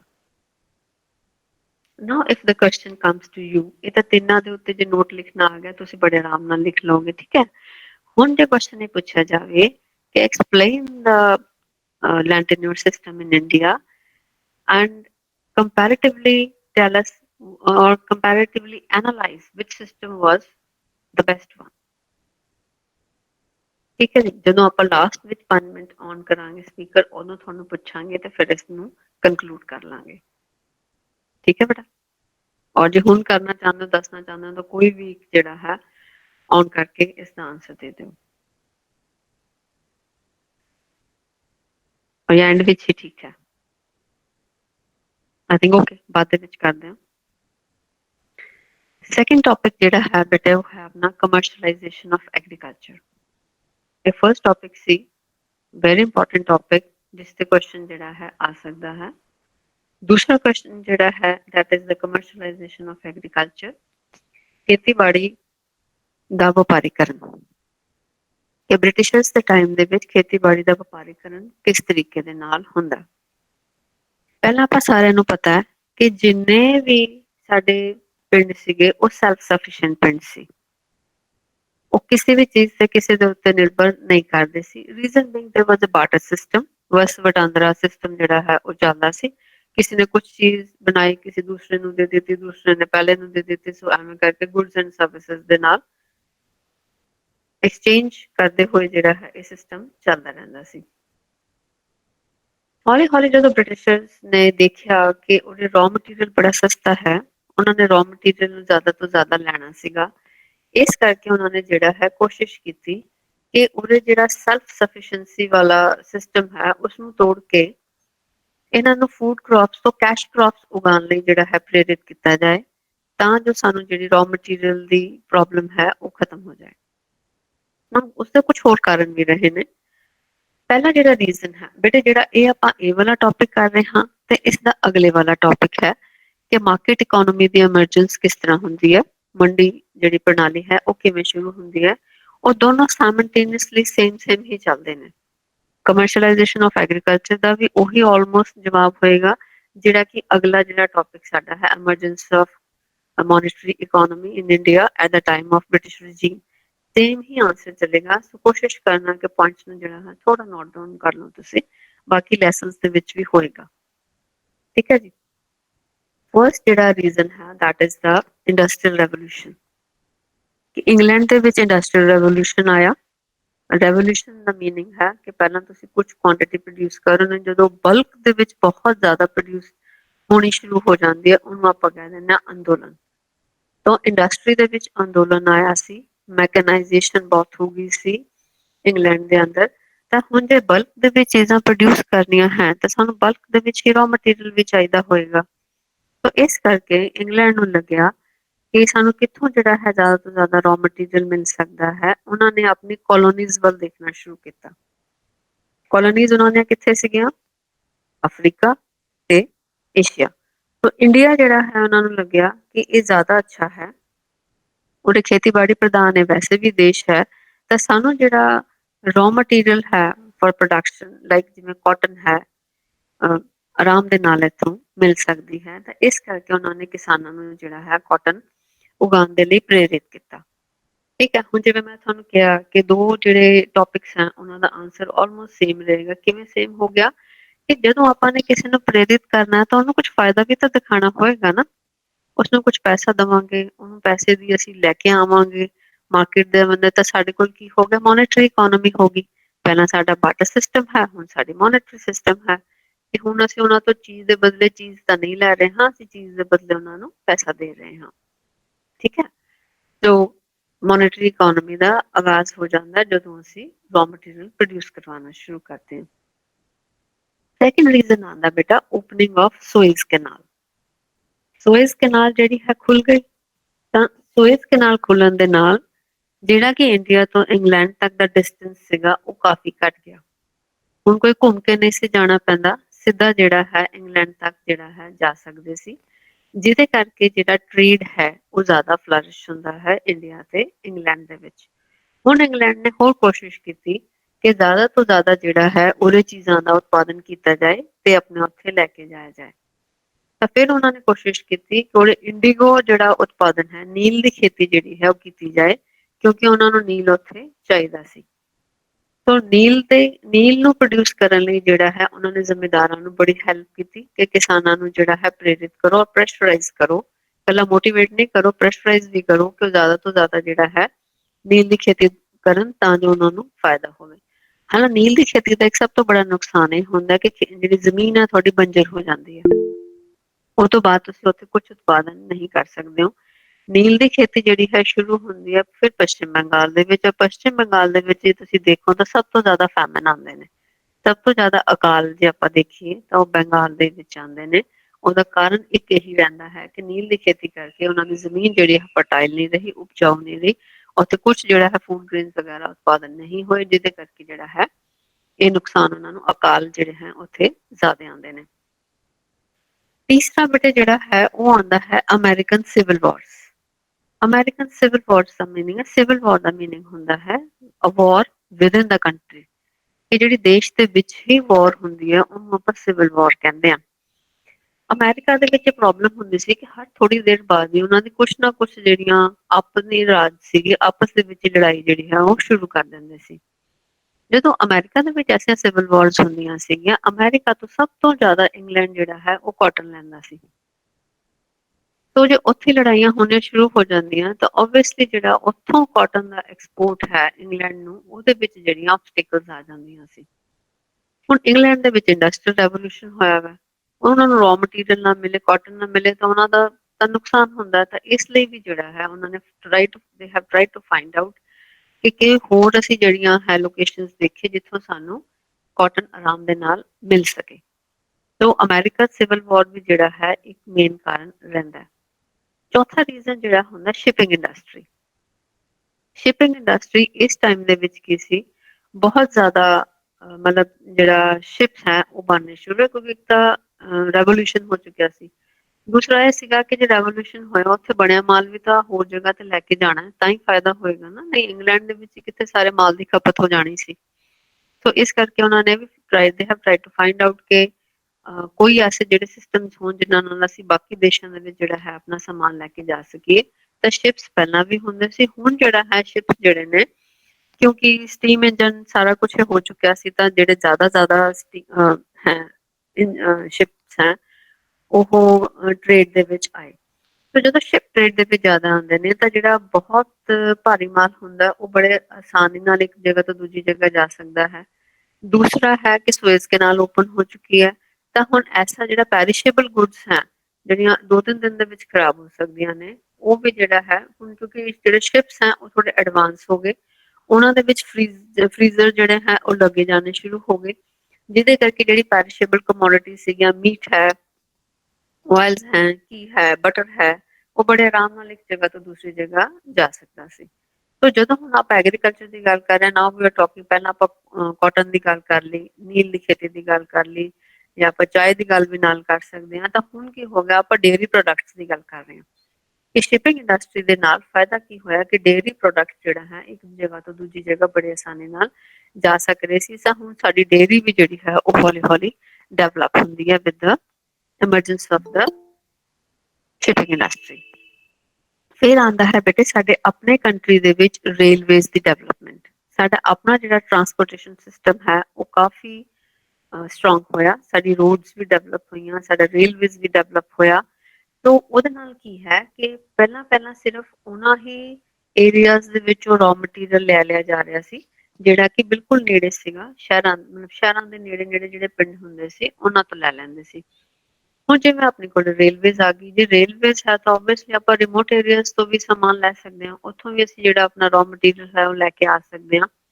ਏਦਾਂ ਹੀ ਰੋਡਸ ਬਣ ਗਈਆਂ, ਤਾਂ ਹੁਣ ਜਿਹੜਾ ਲਿੰਕ ਰੋਡਸ ਰਾਹੀਂ ਜਿਹੜਾ ਹੈ ਤੁਸੀਂ ਉਹਨਾਂ ਵਿਲੇजेस ਤੋਂ ਵੀ ਲੈ ਕੇ ਆ ਸਕਦੇ ਹੋ ਸਮਾਨ ਜਿੱਥੇ ਤੱਕ ਤੁਸੀਂ ਪਹਿਲਾਂ ਤੁਹਾਡੀ ਪਹੁੰਚ ਨਹੀਂ ਸੀ। ਤੋ ਇਹਦੇ ਨਾਲ ਕੀ ਹੋਊਗਾ ਕਿ ਹੌਲੀ ਹੌਲੀ ਐਗਰੀਕਲਚਰ ਹੋਰ ਕਮਰਸ਼ੀਅਲਾਈਜ਼ਡ ਹੁੰਦੀ ਚਲੀ ਜਾਏਗੀ, ਕਿ ਹੌਲੀ ਹੌਲੀ ਜੇ ਤੁਸੀਂ ਪਿੰਡਾਂ ਦੇ ਕਿਸਾਨਾਂ ਨੂੰ ਮੋਟੀਵੇਟ ਕਰੋਗੇ, ਉਹਨਾਂ ਨੂੰ ਫਾਇਦਾ ਦਿਖਾਓਗੇ, ਤਾਂ ਉਹ ਸਾਰੇ ਦੇ ਸਾਰੇ ਜਿਹੜੇ ਕਿਸਾਨ ਹੈ ਓਬਵੀਅਸਲੀ ਫੂਡ ਕ੍ਰੌਪਸ ਤੋਂ ਉਹ ਕੈਸ਼ ਕ੍ਰੌਪਸ ਤੱਕ ਆਉਣਾ ਸ਼ੁਰੂ ਹੋਣਗੇ। ਸੋ ਕਮਰਸ਼ੀਅਲਾਈਜੇਸ਼ਨ ਦਾ ਮੀਨਿੰਗ ਹੀ ਇਹ ਹੁੰਦਾ ਹੈ ਕਿ ਜਦੋਂ ਤੁਸੀਂ ਟਰਾਂਸਫਾਰਮ ਕਰ ਦਿਓ ਆਪਣੇ ਐਗਰੀਕਲਚਰ ਨੂੰ ਕਿ ਇੱਕ ਪ੍ਰੋਪਰ ਕ੍ਰੌਪਿੰਗ ਪੈਟਰਨ ਤੋਂ ਤੁਸੀਂ ਇੱਕ ਦੂਸਰੇ ਕ੍ਰੌਪਿੰਗ ਪੈਟਰਨ ਤੇ ਚਲੇ ਜਾ ਰਹੇ ਹੋ ਜਿਹਦੇ ਵਿੱਚ ਕਿ ਤੁਹਾਨੂੰ ਬਹੁਤ ਫਾਇਦਾ ਹੋ ਰਿਹਾ ਹੈ ਔਰ ਮਨੀ ਇਨਵੋਲਵ ਹੋ ਰਹੀ ਹੈ, ਤਾਂ ਉਸ ਨੂੰ ਆਪਾਂ ਕਹਿ ਦਿੰਦੇ ਹਾਂ ਵਪਾਰੀਕਰਨ। ਇਹ ਪਹਿਲਾਂ ਜਿਹੜੀ ਖੇਤੀ ਹੈ ਉਹ ਸਿਰਫ ਆਪਦੇ ਲਈ ਅਸੀਂ ਕਰ ਰਹੇ ਹਾਂ, ਹੁਣ ਜਿਹੜੀ ਖੇਤੀ ਹੈ ਅਸੀਂ ਉਹ ਵਪਾਰ ਦੇ ਲਈ ਕਰ ਰਹੇ ਹਾਂ, ਤਾਂ ਖੇਤੀ ਦਾ ਜਿਹੜਾ ਹੈ ਵਪਾਰੀਕਰਨ ਹੁੰਦਾ।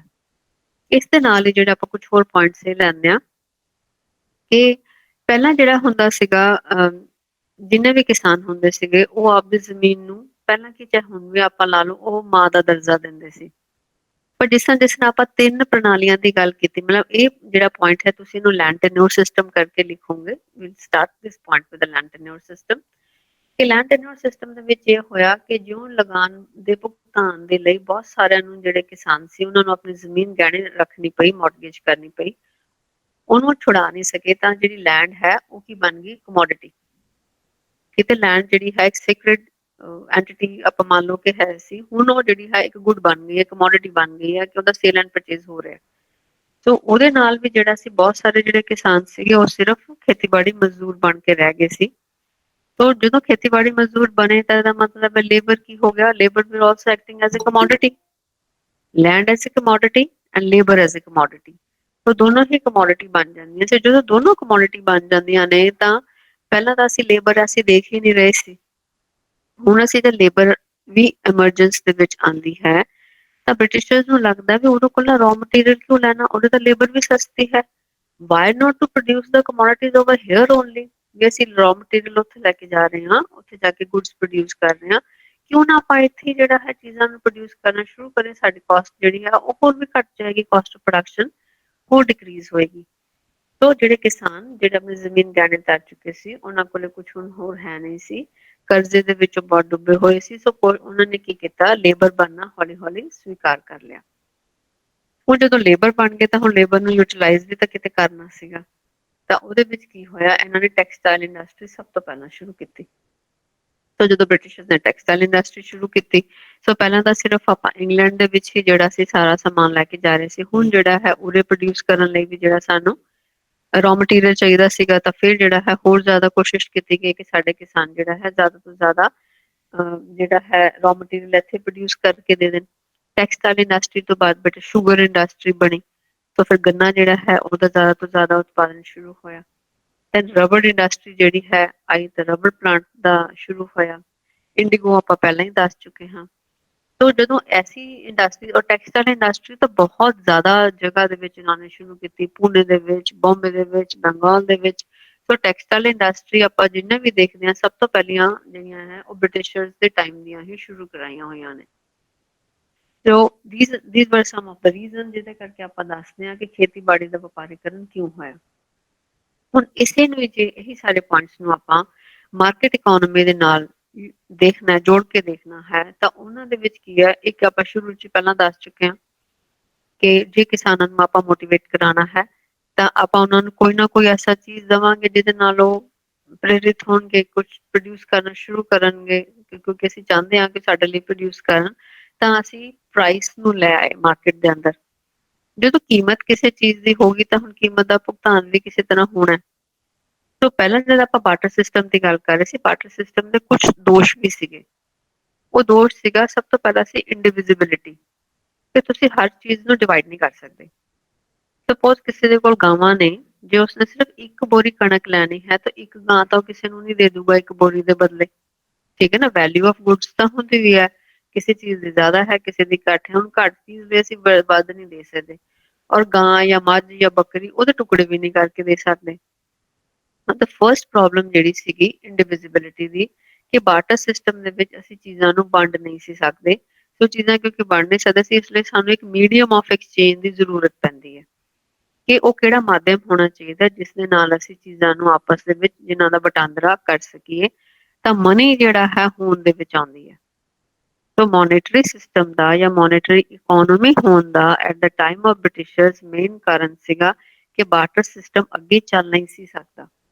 ਸੋ ਇਸ ਦੇ ਲਈ ਜਿਹੜਾ ਹੈ ਮਨੀ ਹੋਂਦ ਦੇ ਵਿੱਚ ਆਉਂਦੀ ਹੈ। ਸੋ ਮਨੀ ਦਾ ਮੇਨ ਕਾਰਨ ਤੁਸੀਂ ਮਨੀ ਬੈਂਕਿੰਗ ਦੇ ਵਿੱਚ ਵੀ ਪੜੋਗੇ ਕਿ ਪਹਿਲਾ ਹੁੰਦਾ ਮੀਡੀਅਮ ਆਫ ਐਕਸਚੇਂਜ, ਦੂਜਾ ਹੁੰਦਾ ਸਟੋਰ ਆਫ ਵੈਲਿਊ, ਕਿ ਤੁਸੀਂ ਵੈਲਿਊ ਨੂੰ ਜਿਹੜਾ ਹੈ ਸਟੋਰ ਕਰ ਲੈਂਦੇ ਹੋ ਮਨੀ ਦੇ ਅਕੋਰਡਿੰਗ।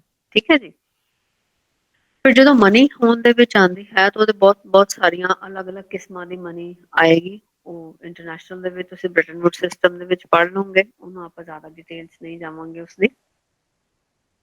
ਸੋ ਓਵਰਆਲ ਜਦੋਂ ਮੋਨੇਟਰੀ ਇਕੋਨੋਮੀ ਨੂੰ ਅਸੀਂ ਦੱਸਣਾ ਹੈ ਤਾਂ ਸਭ ਤੋਂ ਪਹਿਲਾਂ ਅਸੀਂ ਰॉ ਮਟੀਰੀਅਲ ਦਾ ਦੱਸਤਾ, ਫਿਰ ਰॉ ਮਟੀਰੀਅਲ ਦੇ ਕੁਝ ਪ੍ਰਾਈਸ ਉਹਨਾਂ ਨੇ ਫਿਕਸ ਕਰਨੇ ਸੀ, ਉਹਦੇ ਬਾਰੇ ਦੱਸਤਾ। ਫਿਰ ਮੀਡੀਅਮ ਆਫ ਐਕਸਚੇਂਜ ਚਾਹੀਦਾ ਸੀ ਤਾਂ ਮਨੀ ਆਉਣੀ ਚਾਹੀਦੀ ਸੀ, ਉਹ ਦੱਸ ਦਿੱਤਾ।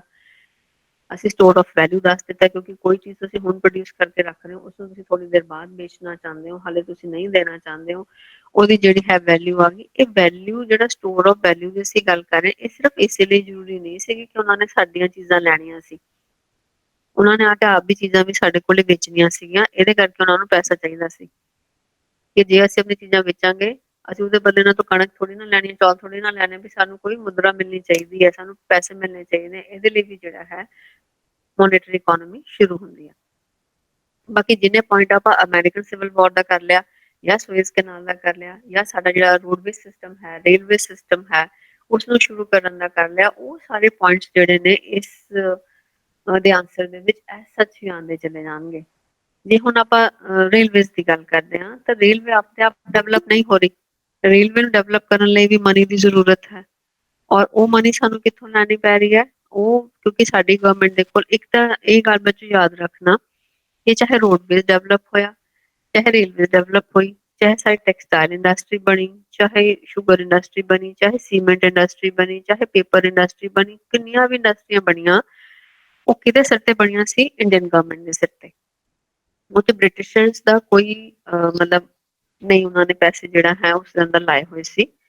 ਤਾਂ ਹੁਣ ਜਦੋਂ ਅਸੀਂ ਰੇਲਵੇਜ਼ ਨੂੰ ਸ਼ੁਰੂ ਕੀਤਾ ਸੀ ਡਿਵੈਲਪ ਕਰਨਾ, ਤਾਂ ਨਾ ਤਾਂ ਇੰਡੀਆ ਦੇ ਕੋਲ ਐਸੇ ਇੰਜੀਨੀਅਰ ਸੀਗੇ ਕਿ ਜਿਹੜਾ ਹੈ ਇਸਨੂੰ ਬਣਾ ਸਕਦੇ, ਤਾਂ ਸਾਨੂੰ ਇੰਜੀਨੀਅਰਸ ਵੀ ਪੈਸਾ ਸੀਗਾ ਇੰਡੀਆ ਦੇ ਕੋਲ ਕਿ ਉਹਨਾਂ ਇੰਜੀਨੀਅਰਸ ਦੀ ਜਿਹੜੀ ਹੈ ਪੇਮੈਂਟ ਵੀ ਕਰੇ, ਰॉ ਮਟੀਰੀਅਲ ਦੀ ਪੇਮੈਂਟ ਵੀ ਕਰੇ, ਜਿਹੜੀ ਮਸ਼ੀਨਰੀ ਆ ਰਹੀ ਹੈ ਉਹਨੂੰ ਵੀ ਇੰਪੋਰਟ ਕਰੇ। ਉਹਦੇ ਲਈ ਬ੍ਰਿਟਿਸ਼ਰਸ ਨੇ ਸਾਨੂੰ ਕੀ ਪ੍ਰੈਸ਼ਰਾਈਜ਼ ਕੀਤਾ ਇੰਡੀਅਨ ਗਵਰਨਮੈਂਟ ਨੂੰ ਕਿ ਤੁਸੀਂ ਬੈਂਕ ਆਫ ਲੰਡਨ ਤੋਂ 4% ਦੇ ਉੱਤੇ ਲੋਨ ਲੈ ਲਵੋ। ਇਹਦੇ ਲਈ ਫਿਰ ਸਾਨੂੰ ਮੋਨੇਟਰੀ ਇਕੋਨੋਮੀ ਦੀ ਜ਼ਰੂਰਤ ਹੈ, ਕਿਉਂਕਿ ਅਸੀਂ ਲੰਡਨ ਤੋਂ ਜੇ ਪੈਸਾ ਲੈਣਾ ਹੈ ਫਿਰ ਲੰਡਨ ਨੂੰ ਅਸੀਂ ਪੈਸਾ ਵਾਪਸ ਵੀ ਕਰਨਾ ਹੈ, ਤਾਂ ਓਬਵੀਅਸਲੀ ਸੇ ਮੋਨੇਟਰੀ ਇਕੋਨੋਮੀ ਹੋਣੀ ਚਾਹੀਦੀ ਹੈ ਨਾ, ਕੋਈ ਮੁਦਰਾ ਹੋਣੀ ਚਾਹੀਦੀ ਹੈ ਨਾ ਸਾਡੀ ਇੰਡੀਆ ਦੀ ਵੀ, ਉਸੇ 'ਚ ਅਸੀਂ ਉਸਨੂੰ ਵਾਪਸ ਕਰਾਂਗੇ। ਤਾਂ ਇਹ ਵੀ ਇੱਕ ਮੇਨ ਕਾਰਨ ਰਿਹਾ ਕਿ ਮੋਨੇਟਰੀ ਇਕੋਨੋਮੀ ਕਿਉਂ ਹੋਣੀ ਚਾਹੀਦੀ ਸੀ ਇੰਡੀਆ ਦੇ ਅੰਦਰ।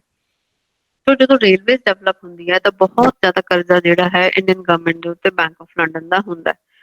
ਔਰ ਉਸ ਤੋਂ ਬਾਅਦ ਇਹ ਵੀ ਸੀਗਾ ਕਿ ਜਿੰਨਾ ਵੀ ਤੁਸੀਂ ਲੇਬਰ ਤੁਸੀਂ ਲਗਾ ਰਹੇ ਹੋ, ਜਿੰਨੇ ਵੀ ਸਾਡੇ ਇੰਜੀਨੀਅਰਸ ਹੈ, ਉਹਨਾਂ ਦੀ ਪੇਮੈਂਟ ਉਸੇ ਅਕੋਰਡਿੰਗ ਹੀ ਹੋਏਗੀ ਜਿੰਨੀ ਕੁ ਉਹ ਆਪਣੇ ਦੇਸ਼ ਦੇ ਵਿੱਚ ਲੈਂਦੇ ਆ ਰਹੇ ਨੇ। ਤਾਂ ਉਸ ਤੋਂ ਬਾਅਦ ਜਿੰਨੇ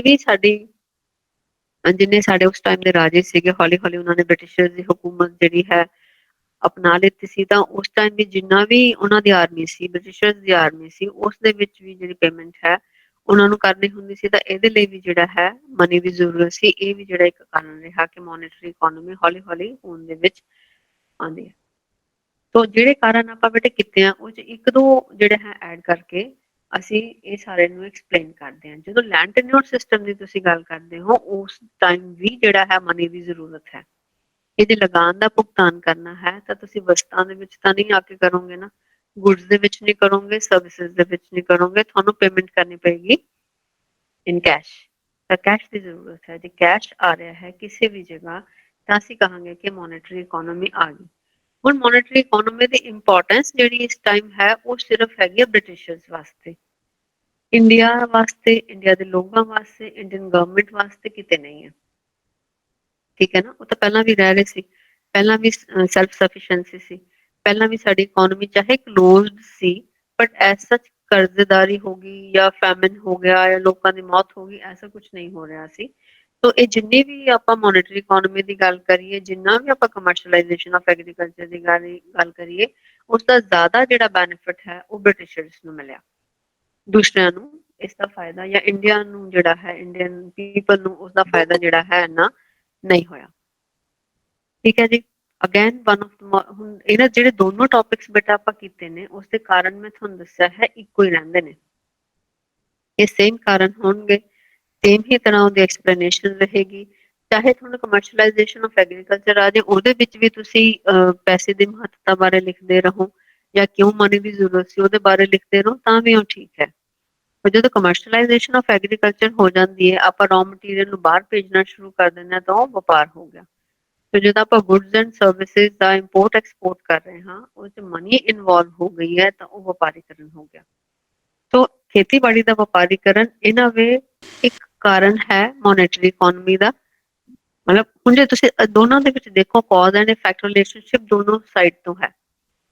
ਇੱਕ ਪਾਸੇ ਆਪਾਂ ਕਮਰਸ਼ੀਅਲਾਈਜੇਸ਼ਨ ਆਫ ਐਗਰੀਕਲਚਰ ਨੂੰ ਬੋਲਦੇ ਹਾਂ ਕਿ ਇਹ ਕੌਜ਼ ਹੈ, ਦੂਜੇ ਪਾਸੇ ਆਪਾਂ ਇਹ ਦੱਸਦੇ ਹਾਂ ਕਿ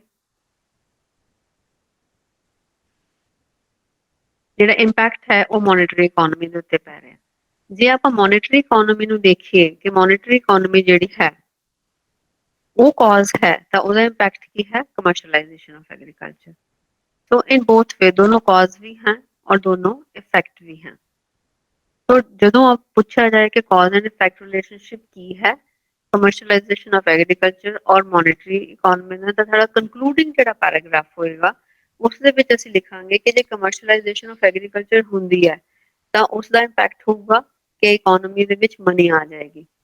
ਜੇ ਆਪਾਂ ਨੂੰ ਅਸੀਂ ਇਦਾਂ ਐਕਸਪਲੇਨ ਕਰਦੇ ਹਾਂ ਕਿ ਜੇ ਇਕੋਨੋਮੀ ਦੇ ਵਿੱਚ ਮਨੀ ਆਣੀ ਹੈ ਤਾਂ ਹੌਲੀ ਹੌਲੀ ਜਿਹੜਾ ਹੈ ਚੀਜ਼ਾਂ ਦਾ ਮੁੱਲ ਨਿਰਧਾਰਿਤ ਹੋਣਾ ਸ਼ੁਰੂ ਹੋ ਜਾਏਗਾ, ਹੌਲੀ ਹੌਲੀ ਜਿਹੜਾ ਹੈ ਉਹਨਾਂ ਦਾ ਵਪਾਰੀਕਰਨ ਸ਼ੁਰੂ ਹੋ ਜਾਏਗਾ। ਕਿਉਂਕਿ ਹੁਣ ਅਸੀਂ ਬਾਰਟਰ ਸਿਸਟਮ ਦੇ ਵਿੱਚੋਂ ਨਿਕਲ ਆਏ ਹਾਂ, ਅਸੀਂ ਇੱਕ ਹੋਰ ਸਿਸਟਮ ਅਡਾਪਟ ਕਰ ਲਿਆ ਹੈ ਔਰ ਉਹ ਸਿਸਟਮ ਜਿਹੜਾ ਹੈ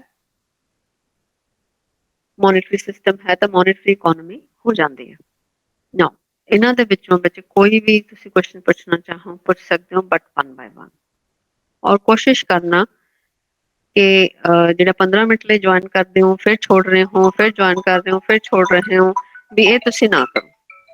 ਕਿਉਂਕਿ ਮੈਂ ਤੁਹਾਨੂੰ ਦੱਸਿਆ ਹੈ ਕਿ ਮੇਰੇ ਕੋਲ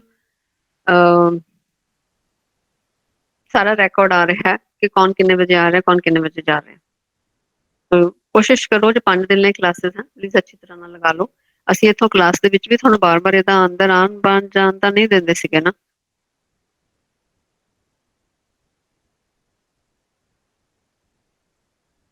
ਅੱਛਾ, ਇੱਕ ਮੈਂ ਹੋਰ ਗੱਲ ਪੁੱਛਣੀ ਸੀ ਬੇਟਾ ਕਿ ਜੇ ਕੱਲ ਕਲਾਸ ਆਪਾਂ 8 ਤੋਂ 9 ਲੈ ਲਈਏ ਜਾਂ ਕਲਾਸ ਦੇ ਟਾਈਮਿੰਗ 8 ਤੋਂ 9 ਕਰ ਲਈਏ, please answer one by one. Ma'am नहीं। हाँ जी गगनदीप गर्ग। नहीं सर, नहीं हो सकती आप तो। कारण कारण की है बेटे? कारण मैम खुद स्कूल आना हुंदा जी। ਤੇ ਸਕੂਲ ਆ ਕੇ ਤੁਸੀਂ ਆਪਣੀ ਕਲਾਸਾਂ ਲਗਾ ਰਹੇ ਹੋ? ਹਾਂਜੀ। ਤੇ ਬੱਚਿਆਂ ਦੀ ਕਲਾਸਾਂ ਕਿਵੇਂ ਲੈ ਰਹੇ ਹੋ? ਬੱਚਿਆਂ ਦੀ ਕਲਾਸ ਅੱਜ ਮੈਮ ਮੈਂ ਲੈ ਨਹੀਂ ਰਹੀ ਜੀ। ਕੱਲ ਵੀ ਨਹੀਂ ਲਾਉਂਗੇ? ਅੱਜ ਐਡਜਸਟਮੈਂਟ ਹੋ ਗਈ ਜੀ ਸਰ, ਐਵੇਂ ਤਾਂ ਪ੍ਰਿੰਸੀਪਲ ਸਰ ਨੇ ਕਹਿਤਾ ਸਾਨੂੰ ਐਡਜਸਟਮੈਂਟ ਹੋ ਜਾਏਗੀ। ਕਿਉਂਕਿ 8 ਤੋਂ 9 ਦੇ ਵਿੱਚ ਮੈਮ ਸਫ਼ਰ ਹੁੰਦਾ ਜੀ, ਬੈਨ ਚ ਹੁੰਦੇ ਆ, ਬੈਨ ਚ ਮੁਸ਼ਕਿਲ ਹੈ ਸਰ ਮੈਮ ਫਿਰ ਉਸ ਟਾਈਮ ਕਲਾਸ ਲਗਾਉਣੀ। नो मैम है बेटा। 9 ਵਜੇ ਠੀਕ ਹੈ ਜੀ, 9 ਵਜੇ ਸਕੂਲ ਚ ਆ ਜਾਂਦੇ ਆ ਜੀ। ਉਹ ਤਾਂ ਚਲੋ ਹਰਵਿੰਦਰ मैम ਮੈਮ 9 ਵੀ ਵਜੇ ਆਉਂਦੇ ठीक ਬੇਟੇ, 9 है। ਤੋਂ 10 ਤਾਂ। मैम मेरा ऑफिस ਦੀ ਟਾਈਮਿੰਗ ਵੀ 9:30 ਦੀ ਹੈ ਤਾਂ ਉਸ ਤੋਂ ਫਿਰ ਚਲੋ ਕੋਈ ਗੱਲ ਨਹੀਂ, ਲੀਵ ਦ ਟੌਪਿਕ, ਲੀਵ ਦ ਟੌਪਿਕ, ਹੋ ਗਿਆ ਖਤਮ ਹੋ ਗਿਆ।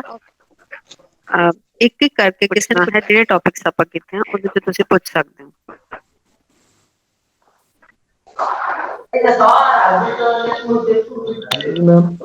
बेटे ask please one by one, मैंने कुछ भी सुनाई नहीं देगा इस तरह। एक एक करके पुछना चाहो पुछ सकते हो। मैंने जिन्हें स्क्रीन ते नजर आ रहे मैं उन्होंने पुछ लैंदी हां।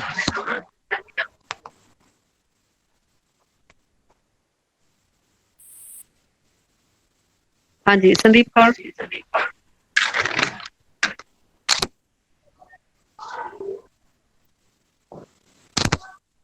No question.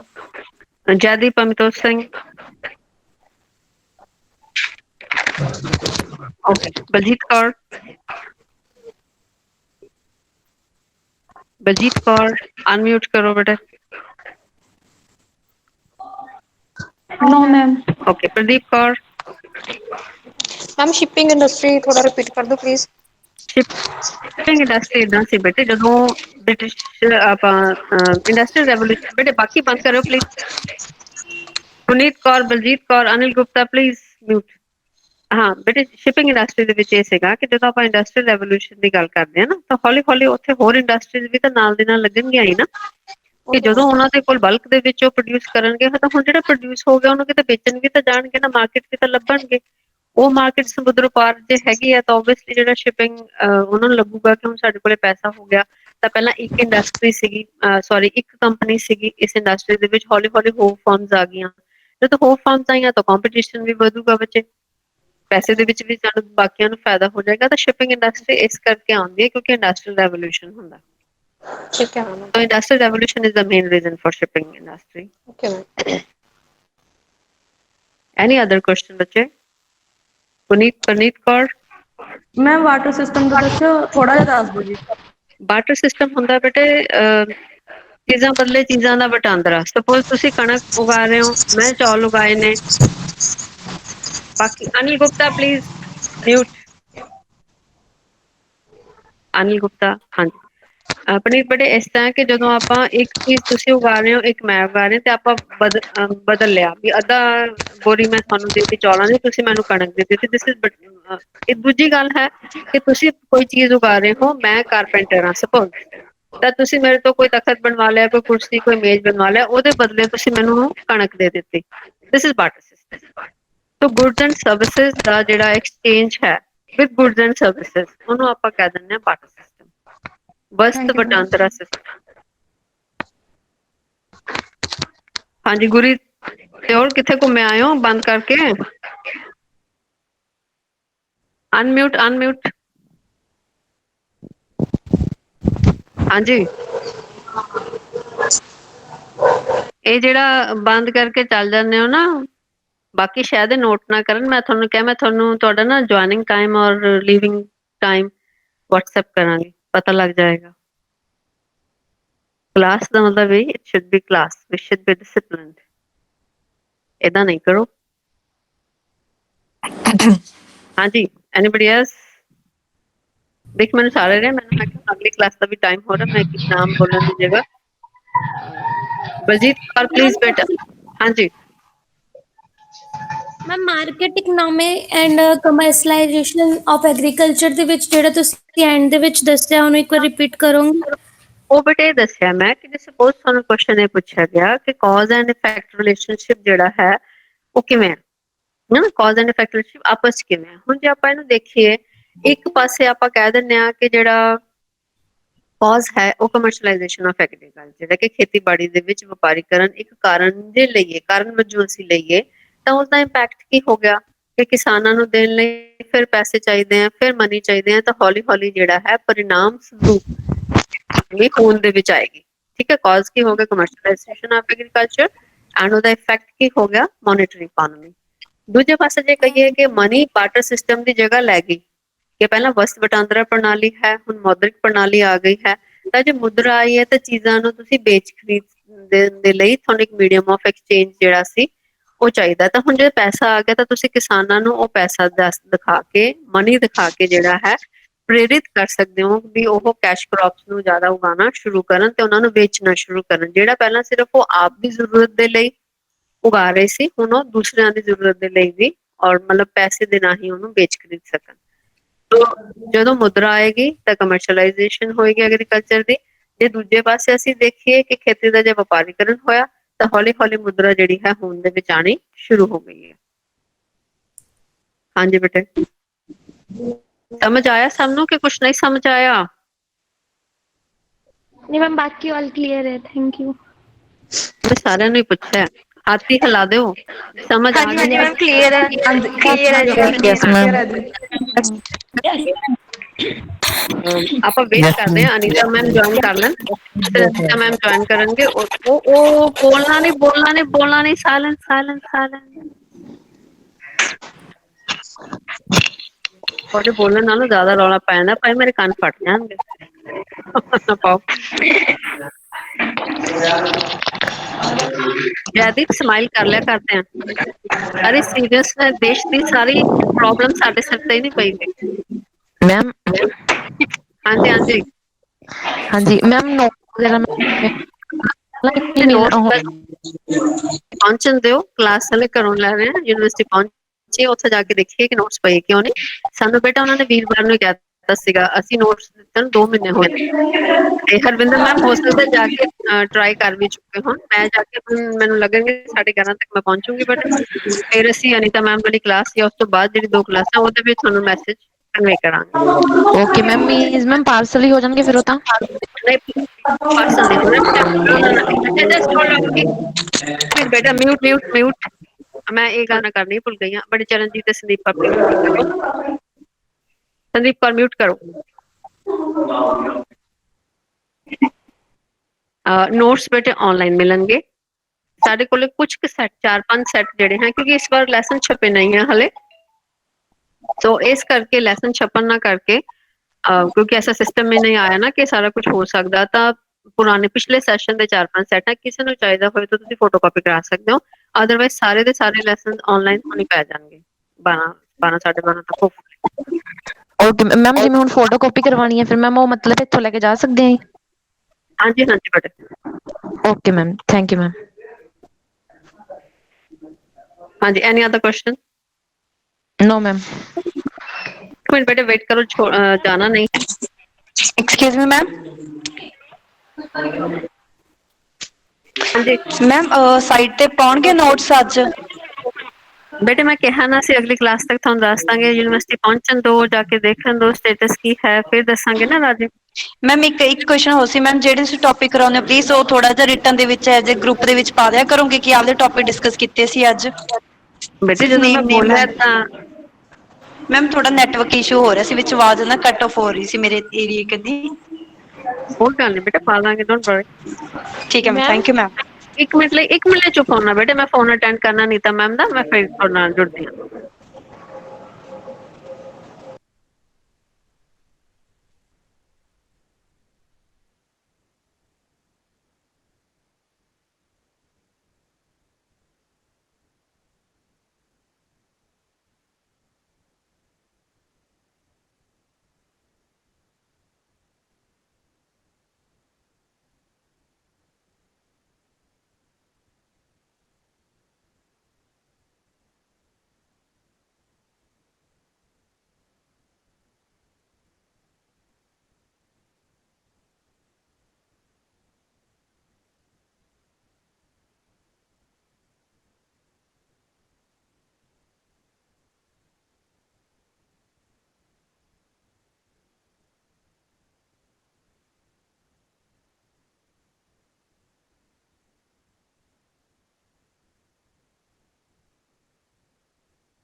हेलो बेटे, किसी ने बुक्स पूछिया ने, मैं बुक्स बारे दसिया नहीं सीगियां।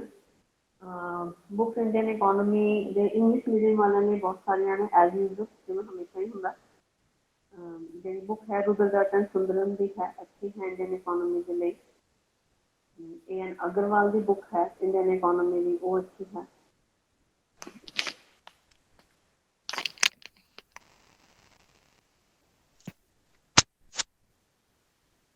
हेलो बेटे, मैं बुक्स के नाम जिहड़ा है वो दस रही सी कि आपां किसी ने पूछा, बच्चे ने पूछा होया किस राइटर दी लैनियां ने। तो इंग्लिश मीडियम वाले लिए आपां नूं पता ही है कि अच्छियां बुक्स होंदियां ही ने हमेशा। रुद्रदत्त एंड सुंदरम दी बुक है Indian economy, Ruddar Datt and Sundaram. A.N. Agarwal ਦੀ ਬੁੱਕ ਹੈ ਇੰਡੀਅਨ ਇਕੋਨਮੀ ਦੀ, A.N. ਅਗਰਵਾਲ। ਮਿਸ਼ਰਾ ਐਂਡ ਪੁਰੀ ਦੀ ਬੁੱਕ ਹੈ ਇੰਡੀਅਨ ਇਕੋਨਮੀ ਦੀ।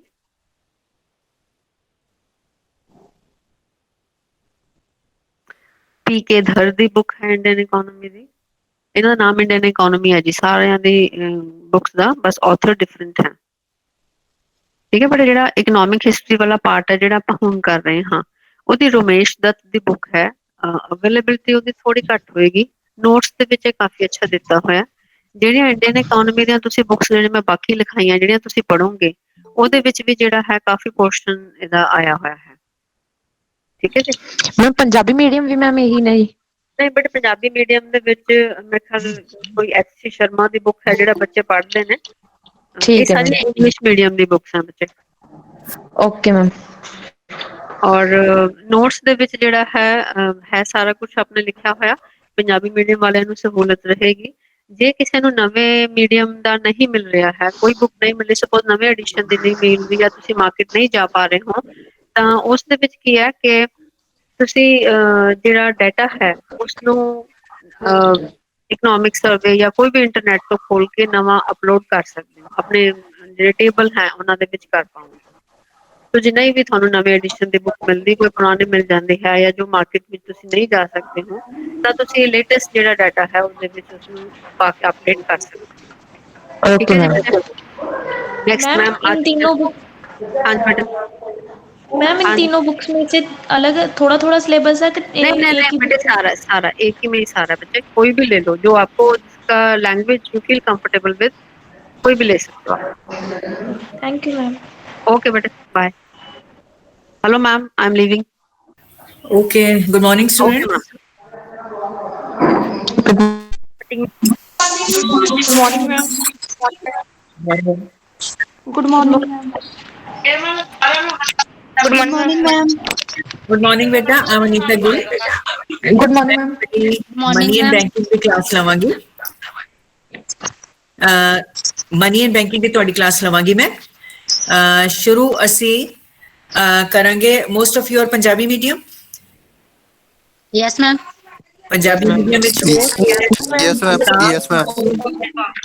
ਹਾਂਜੀ ਹਾਂ। ਇਹ ਜਿਹੜਾ ਚੈਟ ਬਾਕਸ ਹੈ ਥੋੜਾ ਬੰਦ ਕਰ ਦਿਓ, ਥੋੜਾ ਜਿਹਾ ਚੈਟ ਬਾਕਸ ਵੀ ਬੰਦ ਕਰ ਦਿਓ। ਜਦੋਂ ਕੁਐਸਚਨਸ ਹੋਣਗੇ ਉਦੋਂ ਪੁੱਛ ਲੈਣਾ ਤੁਸੀਂ, ਠੀਕ ਹੈ ਆਪਣਾ।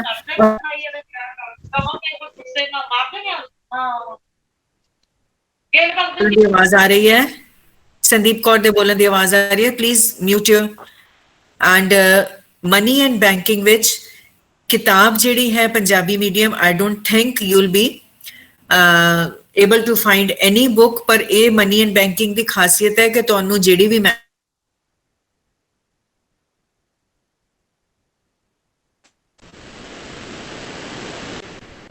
ਇਹਨਾਂ ਕਿਤਾਬਾਂ ਵਿੱਚੋਂ ਹੀ ਤੁਹਾਨੂੰ ਮਿਲ ਜਾਣਾ ਹੈ। ਇੱਕ ਸੂਰਜ ਬੀ ਗੁਪਤਾ ਦੀ ਕਿਤਾਬ ਹੈ ਇੰਸਟੀਟਿਊਸ਼ਨਸ ਥਿਓਰੀ ਹੈ। ਸੂਰਜ ਬੀ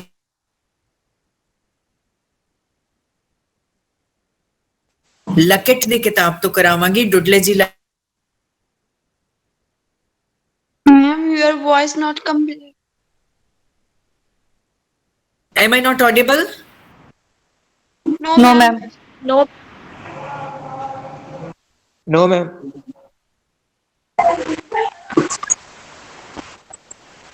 Ma'am, books भी नहीं पता लगी है। Ma'am, English medium ਦੀ ਵੀ ਦੱਸ ਦਿਓ।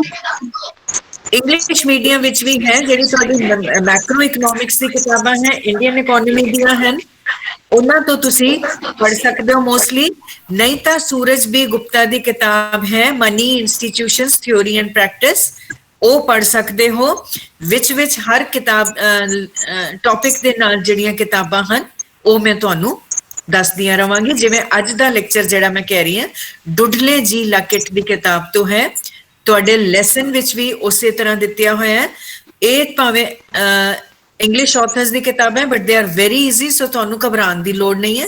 ਹਾਂ, ਪੰਜਾਬੀ ਮੀਡੀਅਮ ਵਿੱਚ ਤੁਹਾਨੂੰ ਬੁੱਕਸ ਮਨੀ ਐਂਡ ਬੈਂਕਿੰਗ ਦੀਆਂ ਨਹੀਂ ਮਿਲਣਗੀਆਂ, ਸੋ ਤੁਸੀਂ ਆਪਣੇ ਲੈਸਨ ਤੇ ਡਿਪੈਂਡੈਂਟ ਹੋਗੇ ਜਾਂ ਫਿਰ ਇਹ ਕਿਤਾਬਾਂ ਤੋਂ ਡਿਪੈਂਡੈਂਟ ਹੋਣਗੇ। ਮੈਂ ਆਡੀਬਲ ਹਾਂ ਵਿੱਚ? ਐਮ ਆਈ ਆਡੀਬਲ ਕਿ ਕਨੈਕਸ਼ਨ ਕੱਟ ਰਿਹਾ ਹੈ? Yes, ma'am. Yes, ma'am. ਸੋ ਸਭ ਤੋਂ ਪਹਿਲਾਂ ਜਿਹੜਾ ਸਾਡਾ ਟੌਪਿਕ ਹੈ that is what is money, ਮੁਦਰਾ ਕੀ ਹੈ, ਮੁਦਰਾ ਨੂੰ ਅਸੀਂ ਡਿਫਾਈਨ ਕਿਵੇਂ ਕਰਦੇ ਹਾਂ, ਕਿੰਨੇ ਪ੍ਰਕਾਰ ਦੀ ਮੁਦਰਾ ਹੁੰਦੀ ਹੈ। Now when we have to define money, ਸਾਡਾ ਇਹ ਹੈ ਕਿ ਅਸੀਂ by enumeration ਜਾਂ ਗਿਣਤੀ ਕਰਕੇ ਨਹੀਂ ਦੱਸ ਸਕਦੇ ਕਿ ਮੁਦਰਾ ਕੀ ਹੋ ਸਕਦੀ ਹੈ। ਠੀਕ ਹੈ, ਬੜਾ ਸਿੰਪਲ ਜਿਹਾ ਹੈ ਕਿ ਜੇ ਮੈਂ ਤੁਹਾਨੂੰ ਪੁੱਛਾਂ ਕਿ ਮੁਦਰਾ ਕੀ ਹੈ, ਤੁਸੀਂ ਕਹੋਗੇ ਰੁਪਿਆ ਵੀ ਮੁਦਰਾ ਹੈ, ਡਾਲਰ ਵੀ ਮੁਦਰਾ ਹੈ, ਜੈਪਨੀਜ਼ ਯੈਨ ਵੀ ਮੁਦਰਾ ਹੈ। ਇਸ ਤਰ੍ਹਾਂ ਆਪਾਂ ਡਿਫਾਈਨ ਨਹੀਂ ਕਰ ਸਕਦੇ ਕਿਉਂਕਿ ਜਿੰਨੀਆਂ ਕੰਟਰੀਜ਼ ਹਨ ਉਨੀਆਂ ਹੀ ਕਰੰਸੀਜ਼ ਚਲਦੀਆਂ ਹਨ। So what we have to do is ਸਾਨੂੰ ਇੱਕ ਜਨਰਲ ਡੈਫੀਨੇਸ਼ਨ ਦੇਣੀ ਪਏਗੀ ਕਿ ਮੁਦਰਾ ਉਹ ਚੀਜ਼ ਹੈ ਜਿਹੜੇ ਕੁਝ ਖਾਸ ਕਾਰਜ ਕਰਦੀ ਹੈ।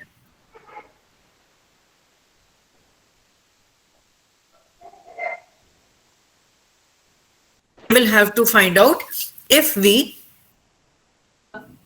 visualize an economy ਜਿਹਦੇ ਵਿੱਚ ਮੁਦਰਾ ਹੁੰਦੀ ਨਹੀਂ।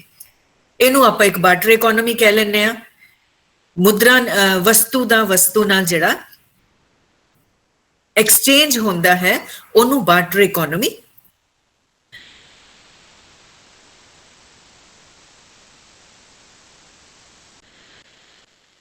ਕਰਨਾ ਪੈਂਦਾ ਹੈ।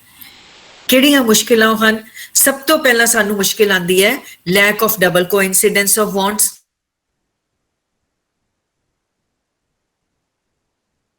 ਮੁਦਰਾ ਵਿੱਚ ਹੈ ਨਹੀਂ, ਤੁਹਾਨੂੰ ਇੱਕ ਚੀਜ਼ ਚਾਹੀਦੀ ਹੈ, ਤੁਹਾਡੇ ਕੋਲ ਵੇਚਣ ਲਈ ਇੱਕ ਚੀਜ਼ ਹੈ, you will have to find a person ਜਿਹੜਾ ਨਾ ਸਿਰਫ ਜਿਹੜੀ ਚੀਜ਼ ਤੁਹਾਨੂੰ ਚਾਹੀਦੀ ਉਹ ਵੇਚ ਰਿਹਾ ਹੋਵੇ, ਸਗੋਂ ਉਹਨੂੰ ਵੀ ਉਸ ਚੀਜ਼ ਦੀ ਲੋੜ ਹੋਏ ਜਿਹੜਾ ਕਿ ਤੁਸੀਂ ਚਾਹੁੰਦੇ ਹੋ। If I have wheat, I want cloth, ਮੈਨੂੰ ਇੱਕ ਇਹੋ ਜਿਹਾ ਪਰਸਨ ਲੱਭਣਾ ਪਏਗਾ ਕੱਪੜਾ ਵੇਚ ਰਿਹਾ ਪਰ ਸਗੋਂ ਜਿਹਨੂੰ ਵੀਟ ਦੀ ਵੀ ਜ਼ਰੂਰਤ ਹੈ। ਇਹ ਬੜਾ ਔਖਾ ਕੰਮ ਹੈ ਕਿਉਂਕਿ ਮੁਦਰਾ ਵਿੱਚ ਨਹੀਂ ਹੈ। ਦੂਜੀ ਡਿਫਿਕਲਟੀ ਆਉਂਦੀ ਹੈ ਜੇ ਮੈਂ ਕੋਈ ਇਹੋ ਜਿਹਾ ਬੰਦਾ ਲੱਭ ਨੂੰ ਪਤਾ ਹੈ ਵੀਟ ਅਸੀਂ ਪੈਸੇ ਦੇ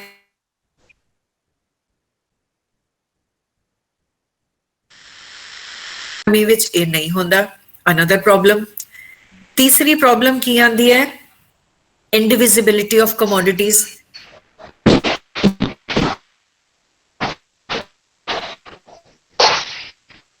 ਅਬ ਤੁਸੀਂ ਉਸ ਐਨੀਮਲ ਦੇ ਬਦਲੇ ਕਿੰਨੀਆਂ ਚੀਜ਼ਾਂ ਲਓਗੇ? ਐਨੀਮਲ ਤੁਸੀਂ ਕੱਟ ਕੇ ਕਿਸੇ ਨੂੰ ਦੇ ਨਹੀਂ ਸਕਦੇ। ਫਿਰ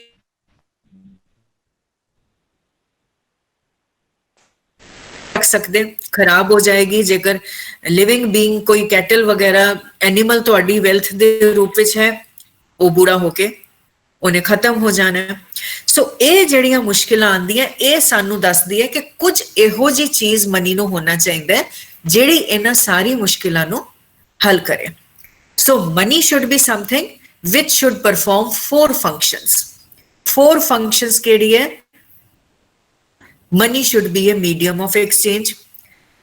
ਵਟਾਂਦਰੇ ਦਾ ਸਾਧਨ ਮੁਦਰਾ ਨੂੰ ਹੋਣਾ ਚਾਹੀਦਾ ਹੈ। ਜਦੋਂ ਵੀ ਅਸੀਂ ਕੋਈ ਚੀਜ਼ ਐਕਸਚੇਂਜ ਕਰਨੇ ਆ, ਕੁਝ ਇਹੋ ਜਿਹੀ ਚੀਜ਼ ਹੋਣੀ ਚਾਹੀਦੀ ਹੈ ਜਿਹੜੀ ਕਿ ਯੂਨੀਵਰਸਲੀ ਐਕਸੈਪਟੇਬਲ ਹੈ, ਹਰ ਇੱਕ ਨੂੰ ਮਨਜ਼ੂਰ ਹੈ, ਉਹਦੇ ਨਾਲ ਅਸੀਂ ਵਸਤਾਂ ਦਾ ਵਟਾਂਦਰਾ ਕਰ ਸਕਦੇ ਹਾਂ। ਜਿਵੇਂ ਅੱਜ ਕੱਲ ਅਸੀਂ ਕਰੰਸੀ ਯੂਜ਼ ਕਰਦੇ ਹਾਂ, currency is acceptable to anyone, ਤੁਸੀਂ ਜੋ ਚੀਜ਼ ਚਾਹੇ ਖਰੀਦ ਲਓ। ਦੂਸਰਾ ਹੈ ਜਿਹੜੀ ਪ੍ਰੋਬਲਮ ਆਂਦੀ ਹੈ ਕਿ lack of common measure of value. Money ਦਾ ਇੱਕ ਫੰਕਸ਼ਨ ਹੋਣਾ ਚਾਹੀਦਾ ਹੈ, money should be a unit of account. ਮੁਦਰਾ ਹਿਸਾਬ ਕਿਤਾਬ ਦੀ ਇਕਾਈ ਹੋਣਾ ਚਾਹੀਦਾ ਹੈ। ਕੁਝ ਇਹੋ ਜਿਹੀ ਚੀਜ਼ ਹੋਣੀ ਚਾਹੀਦੀ ਹੈ ਮੁਦਰਾ ਜਿਹਦੇ ਵਿੱਚ ਅਸੀਂ ਪ੍ਰਾਈਸ ਡਿਟਰਮਿਨ ਕਰ ਸਕੀਏ। ਜਿਵੇਂ ਕਿ ਸਾਡੀ ਇਕੋਨੋਮੀ ਹੈ, ਦੇਸ਼ ਦੀਆਂ ਇਕੋਨੋਮੀਜ਼ ਹੈ, there is a price for everything.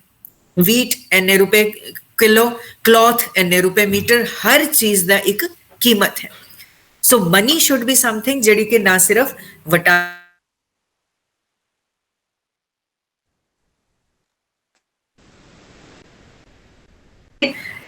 which should have easy transportation, easy storage. ਮੁਦਰਾ ਕੁਝ ਇਹੋ ਜਿਹੀ ਚੀਜ਼ ਹੋਣੀ ਚਾਹੀਦੀ ਹੈ ਜਿਹਦੇ ਨਾਲ ਸਾਨੂੰ ਸਟੋਰਿੰਗ ਦੀ ਸਮੱਸਿਆ ਨਾ ਆਏ, ਜਿਹਦੇ ਨਾਲ ਸਾਨੂੰ ਟਰਾਂਸਪੋਰਟੇਸ਼ਨ ਦੀ ਸਮੱਸਿਆ ਨਾ ਆਏ। Money should be a store of value ਜਿਹੜੀ ਖਰਾਬ ਨਾ ਹੋਵੇ। ਐਂਡ ਚੌਥਾ, money should be a standard of deferred payment, ਯਾਨੀ ਕਿ ਭਵਿੱਖ ਵਿੱਚ ਜੇ ਅਸੀਂ ਕਿਸੇ ਦੀ ਅਦਾਇਗੀ ਕਰਨੀ ਹੈ ਤੇ ਚੀਜ਼ ਹੋਣੀ ਚਾਹੀਦੀ ਹੈ that what is money tomorrow should be money after many years also। ਅਸੀਂ ਕਿਸੇ ਤੋਂ ਪੈਸੇ ਉਧਾਰ ਲੈਂਦੇ ਹਾਂ ਤੇ ਕੁਝ ਸਾਲਾਂ ਬਾਅਦ ਵਿਆਜ ਸਮੇਤ ਹੀ ਸਹੀ ਅਸੀਂ ਪੈਸੇ ਹੀ ਵਾਪਸ ਕਰ ਦਿੰਦੇ ਹਾਂ, ਆਪਣੀ ਕਰੰਸੀ ਵਿੱਚ ਕਰ ਦਿੰਦੇ ਹਾਂ। ਜੇਕਰ ਮੁਦਰਾ ਵਿੱਚ ਨਾ ਹੋਏ, ਬਾਰਟਰ ਇਕੋਨਮੀ ਹੋਏ, ਤੇ ਜੇ ਅਸੀਂ ਕਿਸੇ ਤੋਂ ਮੰਨ ਲਓ ਕਪੜਾ ਉਧਾਰ ਲਿਆ ਹੈ ਤੇ ਜੇ 10 ਸਾਲ ਬਾਅਦ ਉਹਨੂੰ ਵਾਪਸ ਕਰਨਾ ਹੈ, ਉਹ ਕਪੜਾ ਤਾਂ ਖਰਾਬ ਹੋ ਗਿਆ, ਫਟ ਗਿਆ, ਖਤਮ ਹੋ ਗਿਆ, ਦੂਸਰਾ ਕਪੜਾ ਬੰਦੇ ਨੂੰ ਪਸੰਦ ਆਏ ਨਾ ਆਏ। So many should B something ਜਿਹਦੇ ਨਾਲ ਅਸੀਂ ਭਵਿੱਖ ਵਿੱਚ ਵੀ ਅਦਾਇਗੀਆਂ ਕਰ ਸਕੀਏ। ਸੋ what is money? How do you define money? Money will be defined in terms of 4 functions। ਉਹ ਚੀਜ਼ ਮੁਦਰਾ ਹੈ ਜਿਹੜੀ 4 ਕਾਰਜ ਕਰਦੀ ਹੈ। Change, a unit,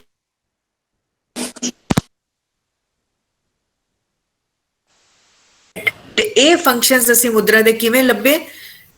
ਅਸੀਂ ਵਿਜ਼ੂਅਲਾਈਜ਼ ਕਰਕੇ ਇੱਕ ਇਕਨੋਮੀ ਜਿੱਥੇ ਮੁਦਰਾ ਹੈ ਹੀ ਨਹੀਂ, ਕਿਹੜੀਆਂ ਮੁਸ਼ਕਿਲਾਂ ਆਉਂਦੀਆਂ, ਉਹਨਾਂ ਮੁਸ਼ਕਿਲਾਂ ਨੂੰ ਜੋ ਵੀ ਹੱਲ ਕਰੇਗੀ ਉਹ ਚੀਜ਼ ਮੁਦਰਾ ਹੋਏਗੀ। ਜ਼ਰੂਰੀ ਨਹੀਂ ਉਹ ਕਰੰਸੀ ਹੋਏ। ਹਿਸਟੋਰੀਕਲੀ ਬਹੁਤ ਸਾਰੀਆਂ ਹੋਰ ਚੀਜ਼ਾਂ ਮੁਦਰਾ ਦਾ ਕੰਮ ਕਰਦੀਆਂ ਨਹੀਂ ਹਨ। ਤੁਸੀਂ ਕਹੋ ਕਿ ਸੋਨਾ ਚਾਂਦੀ ਵੀ ਸਟੋਰ ਆਫ ਵੈਲਿਊ ਹੈ, ਕਦੇ ਖਰਾਬ ਨਹੀਂ ਹੁੰਦੇ, ਕਦੇ ਘਟਦਾ ਨਹੀਂ, ਪਰ ਸੋਨਾ ਚਾਂਦੀ ਕੀ ਬਾਕੀ ਫੰਕਸ਼ਨਸ ਕਰ ਸਕਦੀ ਹੈ।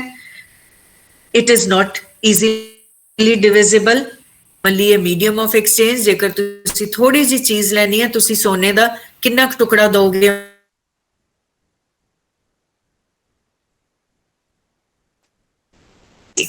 ਇਹ ਚਾਰੋਂ ਕਾਰਜ ਜਿਹੜੇ ਇੱਕੋ ਸਮੇਂ ਵਿੱਚ ਵਸਤੂ ਕਰ ਸਕਦੀ ਹੈ, ਅਸੀਂ ਉਹਨੂੰ ਮੁਦਰਾ ਕਹਿੰਦੇ। ਹੋਰ ਕਿਸੇ ਚੀਜ਼ ਨੂੰ ਅਸੀਂ ਮੁਦਰਾ ਨਹੀਂ ਕਹਿ ਸਕਦੇ। ਸੋ ਜਦੋਂ ਤੁਹਾਨੂੰ ਇਮਤਿਹਾਨਾਂ ਵਿੱਚ ਵੀ ਪੁੱਛਿਆ ਜਾਂਦਾ ਹੈ ਵਾਟ ਇਜ਼ ਮਨੀ, ਬਜਾਏ ਕਿ ਤੁਸੀਂ ਇਕਨੋਮਿਸਟ ਦੀ ਡੈਫੀਨੇਸ਼ਨ ਦਈ ਜਾਓ money is what money does, ਇਹ ਕੋਈ ਡੈਫੀਨੇਸ਼ਨ ਨਹੀਂ ਹੈ ਕਿ money is what money does but what does money do, ਇਹ ਤਾਂ ਤੁਸੀਂ ਦੱਸਿਆ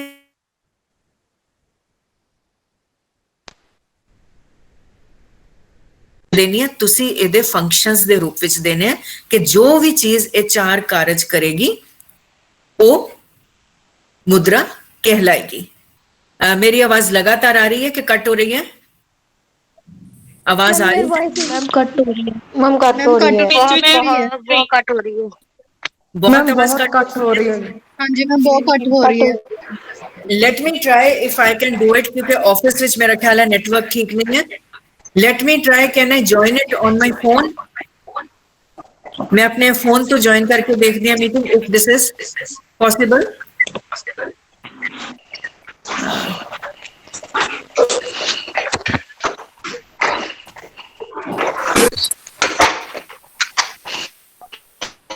It is not possible on my phone also।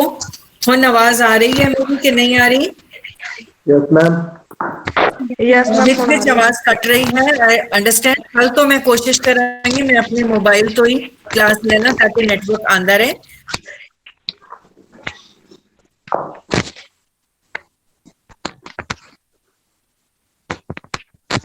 So this is how you define money ਕਿ ਮੁਦਰਾ ਇਹਨੂੰ ਕਹਿੰਦੇ ਹਨ।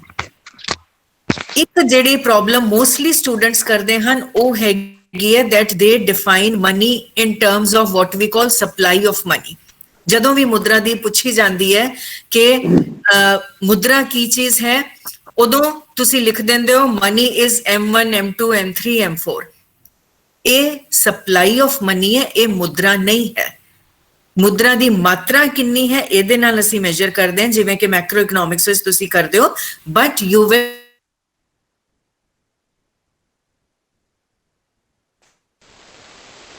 these 4 functions only: a medium of exchange, a unit of account, a store of value, a standard of deferred payment।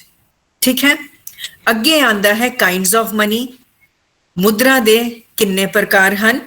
What are the kinds of money?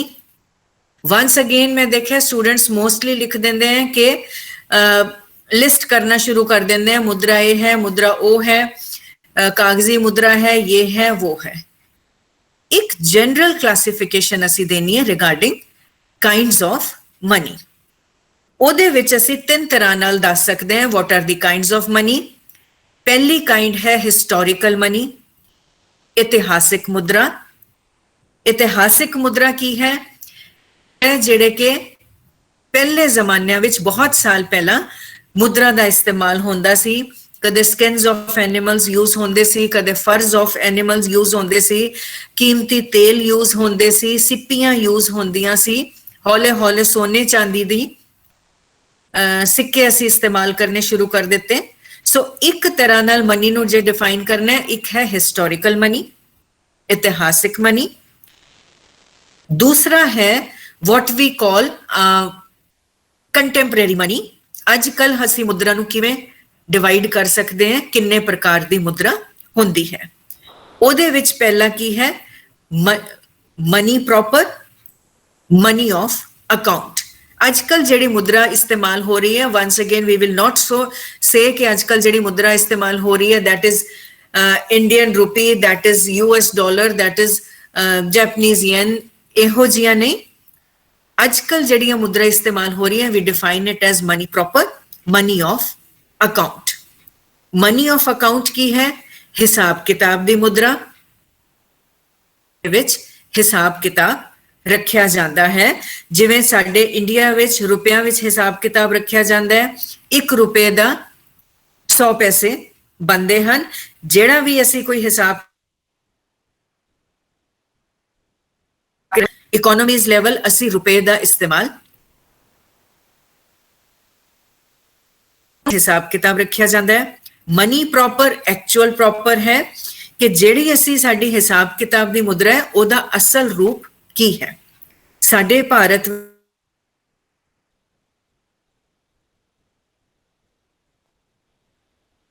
ਰੁਪਏ ਵਿਚ is ਡਿਵਿਜ਼ੀਬਲ into 100 ਪੈਸੇ।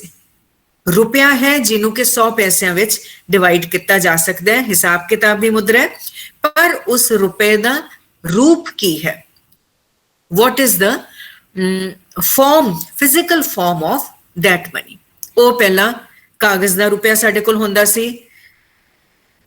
ਕਿਸੇ metal ਦਾ ਰੁਪਿਆ ਹੁੰਦਾ ਸੀ। 1 ਰੁਪਏ ਦਾ ਕੋਇਨ ਹੈ, ਕਿੰਨੀ ਵਾਰੀ ਉਹਨੇ ਸ਼ਕਲ ਬਦਲੀ ਹੈ ਆਪਣੀ। 50 ਦੇ ਨੋਟ ਨੇ ਕਿੰਨੀ ਵਾਰੀ ਆਪਣੀ ਫਾਰਮ ਬਦਲੀ ਹੈ, ਕਦੇ ਨੀਲਾ ਹੋ ਗਿਆ, ਕਦੇ ਪੀਲਾ ਹੋ ਗਿਆ। 200 ਰੁਪਏ ਦਾ ਹੋ ਗਿਆ, ਪਹਿਲਾਂ 500 ਰੁਪਏ ਦਾ ਨੋਟ ਕਿਸੇ ਹੋਰ ਤਰ੍ਹਾਂ ਦਾ ਹੁੰਦਾ ਸੀ, ਹੁਣ ਹੋਰ ਤਰ੍ਹਾਂ ਹੋ ਗਿਆ। ਸੋ what is the actual money or proper money? Physical form of that money. So contemporary ਅਸੀਂ divide ਕਰ ਸਕਦੇ ਹਾਂ kinds of money ਵਿੱਚ 2 types, money of account, money proper। money proper ਕੁਛ ਵੀ ਨਹੀਂ ਹੈ, money of account the physical ਰੂਪ ਹੈ। ਉਹ physical ਰੂਪ ਬਦਲ ਸਕਦਾ ਹੈ। money of account ਉਹੀ ਰਹੇਗੀ, ਰੁਪਿਆ ਹੀ ਰਹੇਗਾ ਸਾਡਾ। ਹਾਂ, ਰੁਪਿਆ ਕਿੰਨੀ ਡਿਨੋਮੀਨੇਸ਼ਨ ਦਾ ਚੱਲ ਰਿਹਾ, ਉਹਦਾ ਰੂਪ ਕੀ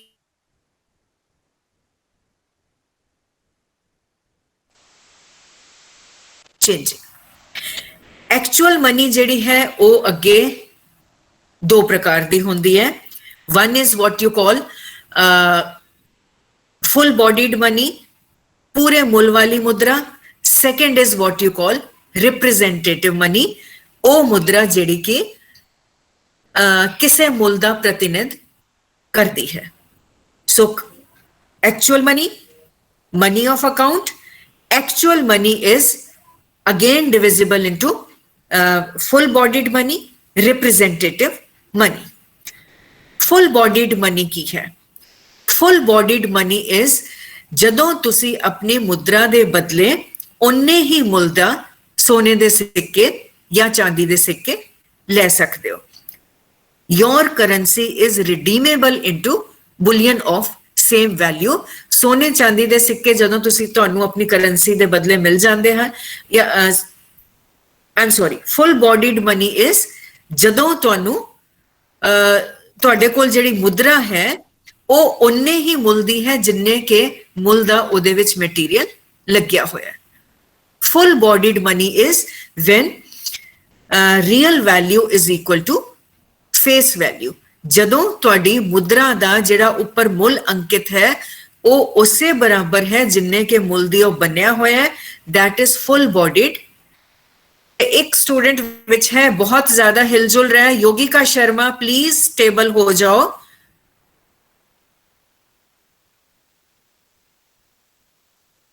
ਹੋ ਰਿਹਾ ਵਿੱਚ ਕੋਈ ਆ ਜਾ ਰਿਹਾ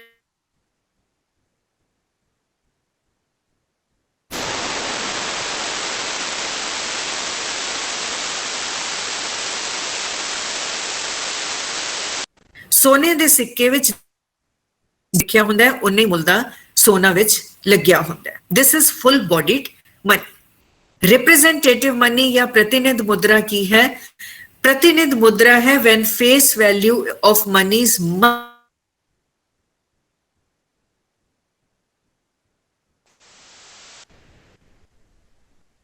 ਮੁਦਰਾ ਕੀ ਹੈ?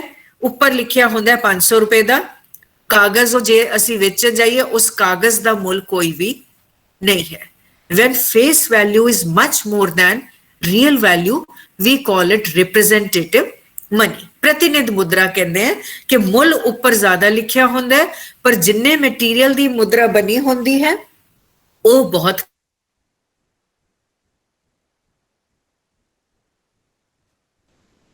ਕਿੰਨੀ ਤਰ੍ਹਾਂ ਦੀ ਹੈ? 3 ਤਰ੍ਹਾਂ ਦੀ ਹੈ।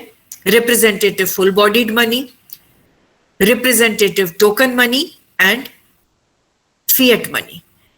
representative full bodied money is mudra prati ਦੇ ਰੂਪ ਵਿੱਚ। ਤੁਹਾਡੇ ਕੋਲ ਮੰਨ ਲਓ ਜੇ ਕਾਗਜ਼ੀ ਮੁਦਰਾ ਹੈ, ਪੇਪਰ ਕਰੰਸੀ ਹੈ, ਤੁਸੀਂ ਮੋਨੇਟਰੀ ਅਥਾਰਟੀ ਤੋਂ ਜਾ ਕੇ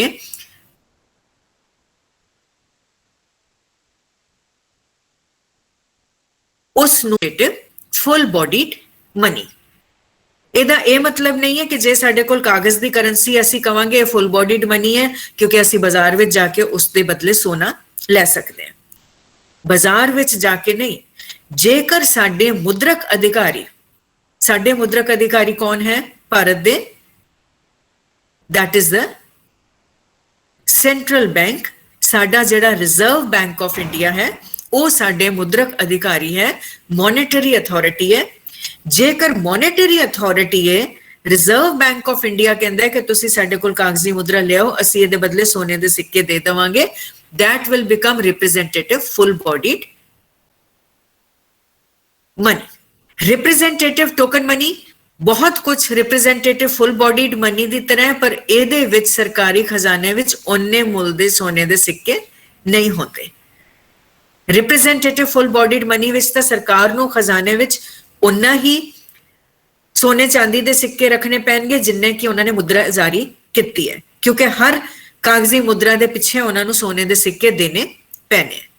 ਰਿਪਰੈਜ਼ੈਂਟੇਟਿਵ ਟੋਕਨ ਮਨੀ ਵਿੱਚ ਨਹੀਂ ਹੁੰਦਾ। ਬਦਲਵਾਈ ਵੀ ਜਾ ਸਕਦੀ ਹੈ, ਨਹੀਂ ਵੀ ਬਦਲਵਾਈ ਜਾ ਸਕਦੀ। ਅਰਥਸ਼ਾਸਤਰੀ ਇਕਨੋਮਿਸਟ ਤੇ ਅੱਜਕੱਲ ਕਹਿੰਦੇ ਆ ਰਿਪਰੈਜ਼ੈਂਟੇਟਿਵ ਟੋਕਨ ਮਨੀ ਤੁਸੀਂ ਲਓ ਹੀ ਨਾ ਕਿਉਂਕਿ ਰਿਪਰੈਜ਼ੈਂਟੇਟਿਵ ਟੋਕਨ ਮਨੀ ਤੇ ਫੀਐਟ ਮਨੀ ਵਿੱਚ ਕੋਈ ਫਰਕ ਨਹੀਂ ਹੈ। ਫੀਐਟ ਮਨੀ ਕੀ ਹੈ? ਫੀਐਟ ਦਾ ਮਤਲਬ ਹੈ ਕਿਸੇ ਦੇ ਆਦੇਸ਼ ਦੁਆਰਾ ਚੱਲਣਾ। ਫੀਐਟ ਮਨੀ ਜੋ ਹੈ ਉਹ ਸਾਡੇ ਸਰਕਾਰ ਦੇ ਆਦੇਸ਼ਾਂ ਰਾਹੀਂ ਚੱਲਦੀ ਹੈ ਪਰ ਇਹਦਾ ਆਪਣਾ ਕੋਈ ਮੁੱਲ ਨਹੀਂ ਹੁੰਦਾ।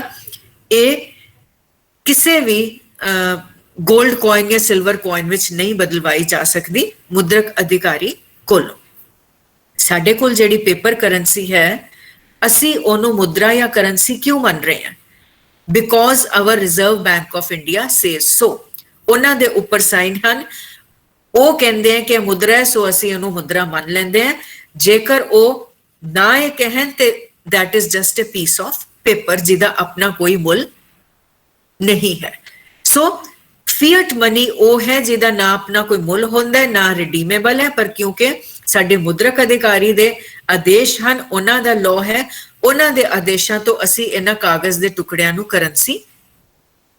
ਸੋ ਬੇਸਿਕਲੀ ਰਿਪਰੈਜ਼ੈਂਟੇਟਿਵ ਮਨੀ ਦੋ ਤਰ੍ਹਾਂ ਦੀ ਹੈ, representative full bodied money, token money ਜਾਂ ਇਹਨੂੰ ਜੇ ਹਟਾ ਦਿਓ ਫੀਐਟ ਮਨੀ। ਕਿ ਫੁੱਲ ਬੋਡੀਡ ਮਨੀ ਨੂੰ ਅਸੀਂ ਮੁਦਰਕ ਅਧਿਕਾਰੀ ਤੋਂ ਬਦਲਵਾ ਸਕਦੇ ਹਾਂ ਸੋਨੇ ਚਾਂਦੀ ਦੇ ਸਿੱਕਿਆਂ ਵਿੱਚ, ਫੀਐਟ ਮਨੀ ਨੂੰ ਅਸੀਂ ਸੋਨੇ ਚਾਂਦੀ ਦੇ ਸਿੱਕਿਆਂ ਵਿੱਚ ਨਹੀਂ ਬਦਲਵਾ ਸਕਦੇ। ਇੰਪੋਰਟੈਂਟ ਫਰਕ ਇੱਥੇ ਹੈ ਕਿ ਮਾਰਕੀਟ ਜਾ ਕੇ ਤੁਸੀਂ ਲੈ ਸਕਦੇ ਹੋ ਉਹਨਾਂ ਤੋਂ, ਮੁਦਰਕ ਅਧਿਕਾਰੀ ਉਹਨਾਂ ਨੂੰ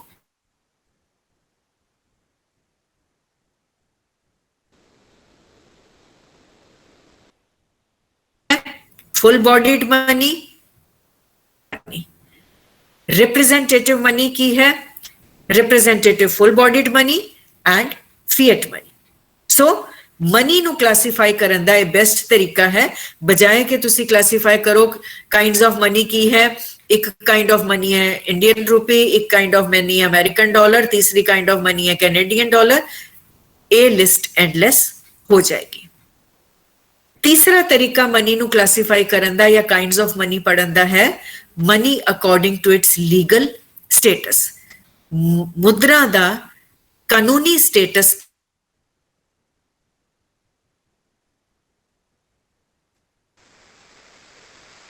optional money, legal tender money. According to legal status, money is of two types, of two kinds: optional money, legal tender money. Optional money की है?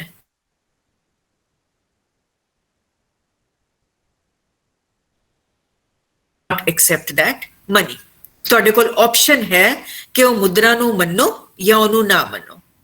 ਇਹਦਾ ਐਗਜ਼ਾਮਪਲ ਬੈਸਟ ਹੈ ਜਦੋਂ ਅਸੀਂ ਚੈੱਕ ਜਾਰੀ ਕਰਦੇ ਹਾਂ। ਤੁਸੀਂ ਕਿਸੇ ਨੂੰ ਚੈੱਕ ਕੱਟ ਕੇ ਦਿੱਤਾ, ਚੈੱਕ ਅਗਲਾ ਮਨਜ਼ੂਰ ਵੀ ਕਰ ਸਕਦਾ ਹੈ, ਨਹੀਂ ਵੀ ਮਨਜ਼ੂਰ ਕਰ ਸਕਦਾ। ਜੇ ਉਹ ਮਨਜ਼ੂਰ ਕਰ ਸਕਦਾ ਹੈ, ਬੈਂਕ ਵਿੱਚ ਜਾ ਕੇ ਉਹਨੂੰ ਉਸ ਚੈੱਕ ਤੇ ਲਿਖੀ ਰਕਮ ਮਿਲ ਜਾਏਗੀ। ਜੇ ਉਹ ਮਨਜ਼ੂਰ ਨਹੀਂ ਕਰ ਸਕਦਾ, you cannot do anything about it.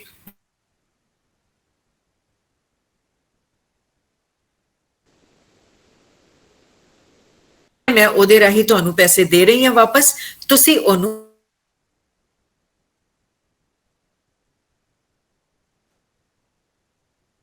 Legal tender ਮਨੀਜ਼ ਜਦੋਂ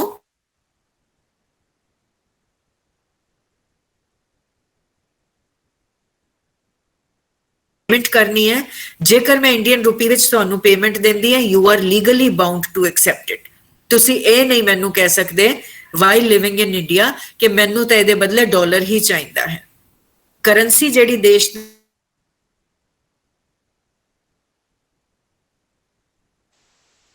ਸੋ it is legal tender money. ਪਰ ਲੀਗਲ ਟੈਂਡਰ ਮਨੀ ਵਿੱਚ ਵੀ ਇੱਕ ਅਨਲਿਮਿਟਿਡ ਲੀਗਲ ਟੈਂਡਰ ਹੈ, ਇੱਕ ਲਿਮਿਟਿਡ ਲੀਗਲ ਟੈਂਡਰ ਮਨੀ ਹੈ।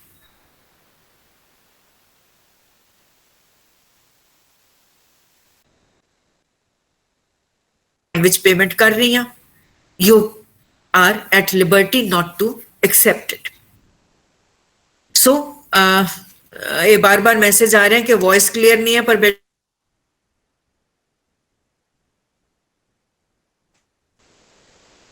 ਉਹਦੇ ਵਿੱਚ ਪ੍ਰੋਬਲਮ ਆ ਰਹੀ ਹੈ। Limited legal tender money है when you are at a liberty to refuse the mode of my payment ਕਿ ਮੈਂ 5 ਲੱਖ ਰੁਪਏ ਦੀ ਰਕਮ ਤੁਹਾਨੂੰ ਦੇਣੀ ਹੈ, ਪਰ ਮੈਂ ਦੇ ਰਹੀ ਹਾਂ ਇੱਕ ਸਿੱਕੇ ਦੇ ਰੂਪ ਵਿੱਚ, 98 ਵਿੱਚ 1 ਰੁਪਏ ਦੇ ਸਿੱਕੇ ਵਿੱਚ। ਤੁਸੀਂ ਕਹਿ ਸਕਦੇ ਹੋ ਇਹਦੇ ਵਿੱਚ ਨਹੀਂ ਪੇਮੈਂਟ ਕਰਨੀ। ਸੋ ਲਿਮਿਟਡ ਲੀਗਲ ਟੈਂਡਰ ਮਨੀ ਵਿੱਚ ਇੱਕ ਖਾਸ ਰਕਮ ਤੱਕ ਹੀ ਤੁਸੀਂ ਪੇਮੈਂਟ ਕਰ ਸਕਦੇ ਹੋ। ਅਨਲਿਮਿਟਡ ਲੀਗਲ ਟੈਂਡਰ ਮਨੀ ਜਦੋਂ ਤੁਸੀਂ ਉਸ ਮਨੀ ਵਿੱਚ ਕਿਸੇ ਵੀ ਅਮਾਉਂਟ ਦੀ ਪੇਮੈਂਟ ਕਰ ਸਕਦੇ ਹੋ। ਤੁਹਾਡੇ ਮੈਂ 5 ਲੱਖ ਰੁਪਏ ਦੇਣੇ ਆ, ਮੈਂ 100 ਰੁਪਏ ਵਿੱਚ ਜਾਂ 500 ਰੁਪਏ ਦੇ ਨੋਟਾਂ ਵਿੱਚ ਜਾਂ 2000 ਰੁਪਏ ਦੇ ਨੋਟਾਂ ਵਿੱਚ ਤੁਹਾਡੀ ਉਹ ਪੇਮੈਂਟ ਕਰ ਸਕਦੀ ਹਾਂ। You will have to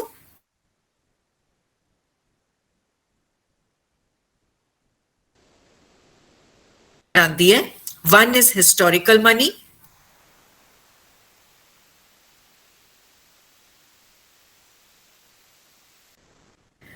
money proper again, full bodied money, representative money, representative money again, representative full bodied money, the representative token ya fiat money. Then money according to its legal status. Legal status de mutabik you have optional money, you have legal tender money. Optional money is when you can refuse to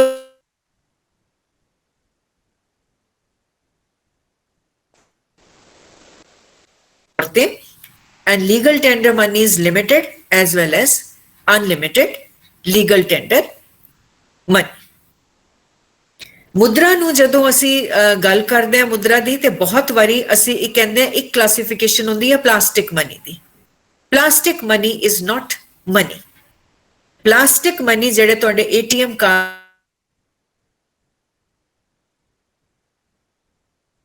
ਕੋਲ bank ਵਿੱਚ ਪੈਸਾ ਹੈ ਤੇ if I have an ATM card, bank ਵਿੱਚ ਮੇਰੇ ਖਾਤੇ ਵਿੱਚ 0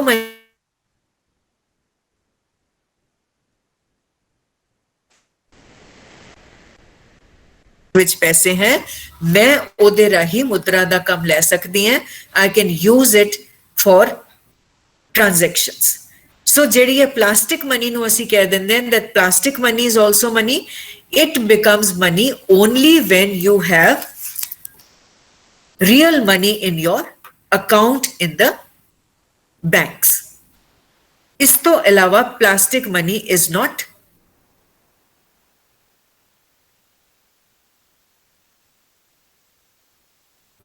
ਥੋੜਾ ਬਹੁਤ ਮੁਦਰਾ ਦੇ ਬਾਰੇ ਸੀ when we define money define ਕਰੋ in terms of its functions बेटा बहुत लोग ये लिख रहे हैं कि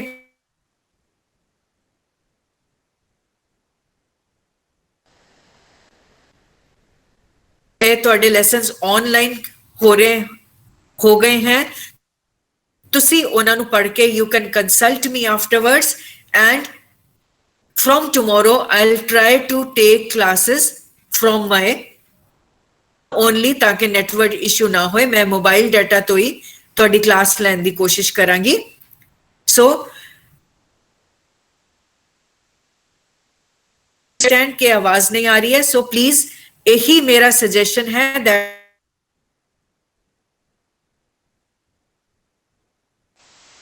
be taking lessons using my own mobile data ਅੱਜ ਲਈ ਤੁਹਾਨੂੰ ਇਹੀ ਕਰਨਾ ਪਏਗਾ so ਮੁਦਰਾ ਦੇ ਇਸ ਲੈਸਨ ਤੋਂ ਬਾਅਦ what is money what are the functions of money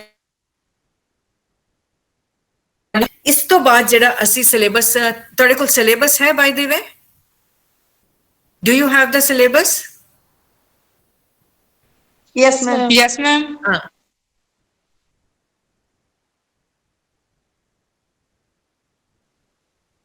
Money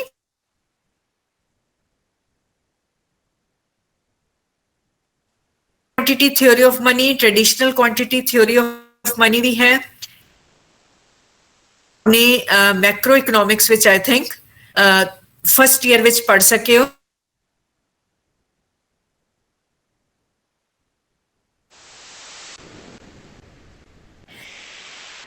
quantity theory of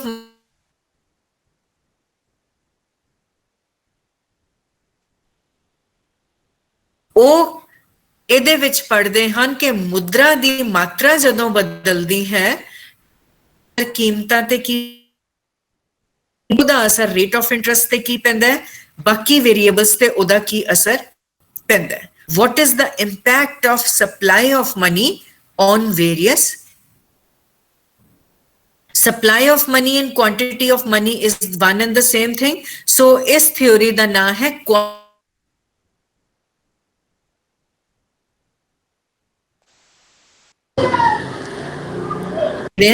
traditional quantity theory of money ਬਾਅਦ ਵਿੱਚ ਉਹਨੂੰ ਕਾਫੀ ਸੁਧਾਰਿਆ ਸੀ ਮਿਲਟਨ ਫਰੀਡਮੈਨ ਨੇ ਉਹਨੂੰ ਅਸੀਂ modern quantity theory of money ਕਹਿ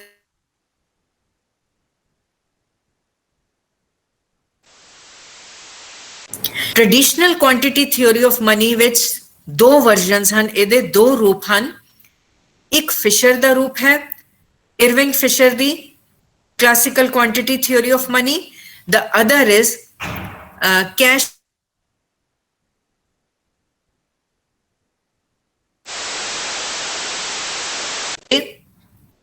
start with different conclusions this ਕਰਦੇ ਹਨ ਪਰੰਤੂ ਇਹਨਾਂ ਦਾ conclusion ਇੱਕੋ ਹੀ ਨਿਕਲਦਾ ਹੈ ਕਲਾਸਿਕਲ ਕੁਆਂਟੀਟੀ ਥਿਉਰੀ ਵਿੱਚ ਦੋਵੇਂ ਹੀ ਵਰਜ਼ਨਸ ਨੇ ਪੜਿਆ ਹੈ ਕਿ ਜਦੋਂ ਮੁਦਰਾ ਦੀ ਮਾਤਰਾ ਵਿੱਚ ਤਬਦੀਲੀ ਹੁੰਦੀ ਹੈ ਤੇ ਕੀਮਤਾਂ ਵਿੱਚ ਉਹਦਾ ਕੀ ਅਸਰ ਪੈਂਦਾ ਹੈ what is the impact of change in quantity of money or supply of money on the price level ਅਲੱਗ-ਅਲੱਗ ਤਰ੍ਹਾਂ ਨਾਲ ਅਪਰੋਚ ਕਰਦੇ ਹਨ ਪਰ ਇਹਨਾਂ ਦਾ conclusion same ਹੈ ਸੋ ਪਹਿਲਾ ਵਰਜ਼ਨ ਕੀ ਹੈ ਇਹਦਾ ਪਹਿਲਾ ਵਰਜ਼ਨ ਹੈ ਇਰਵਿੰਗ ਫਿਸ਼ਰ ਦਾ ਜਿਹਨੂੰ ਕਿ ਅਸੀਂ ਟ੍ਰਾਂਜੈਕਸ਼ਨਸ ਵੈਲੋਸਿਟੀ ਅਪਰੋਚ ਵੀ ਕਹਿੰਦੇ ਹਨ Irving Fisher's transactions velocity approach of quantity theory of money Irving Fisher ਨੇ ਮਨੀ ਦਾ ਸਿਰਫ ਇੱਕ ਫੰਕਸ਼ਨ ਲਿਆ ਹੈ। ਅਸੀਂ ਮਨੀ ਦੇ 4 ਫੰਕਸ਼ਨਸ ਪੜ੍ਹਦੇ ਹਾਂ। Money is a medium of exchange, money is a unit of account, a store of value, a standard of deferred payment. Irving Fisher ਜਿਹੜਾ ਇਹਦੇ ਵਿੱਚ ਮਨੀ ਦਾ ਫੰਕਸ਼ਨ ਲੈ ਰਿਹਾ, ਉਹ ਕਹਿੰਦਾ money is only used for transaction purposes. Money is just a medium of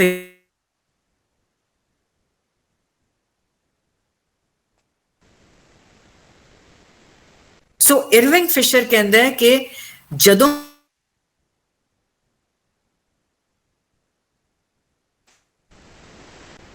ਰੁਪਏ ਖਰਚ ਕਰਕੇ ਕੋਈ ਚੀਜ਼ ਖਰੀਦੀ ਤੇ ਇਹਦਾ ਮਤਲਬ ਹੈ ਉਹ 100 ਰੁਪਏ ਕਿਸੇ ਹੋਰ ਨੂੰ ਪ੍ਰਾਪਤ ਹੋਏ, ਜਿਹਦਾ ਮਤਲਬ ਕੀ ਹੈ whatever the expenditure in the economy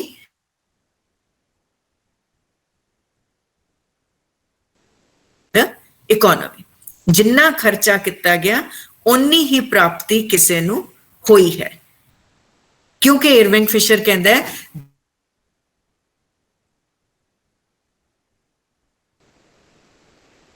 ਨਹੀਂ। ਸੋ ਇਰਵਿੰਗ ਫਿਸ਼ਰ ਇਹਦੇ ਲਈ ਉਹ ਬੜੀ ਜਿਹੜੀ ਫੇਮਸ ਉਹਦੀ ਇਕੁਏਸ਼ਨ ਹੈ ਉਹ ਬਣਾਉਂਦਾ ਹੈ। what is that?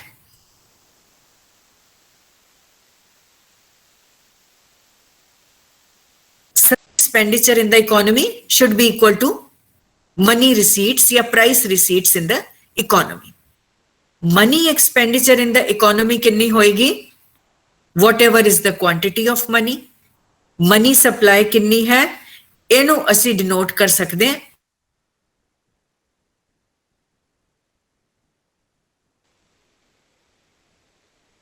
supply of money।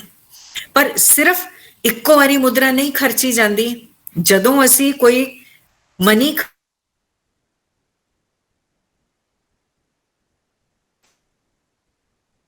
other person again spends that money, ਇਸ ਤਰ੍ਹਾਂ ਮਨੀ ਪੂਰੀ ਇਕਨੋਮੀ ਵਿੱਚ ਘੁੰਮਦੀ ਰਹਿੰਦੀ ਹੈ। if you come to the university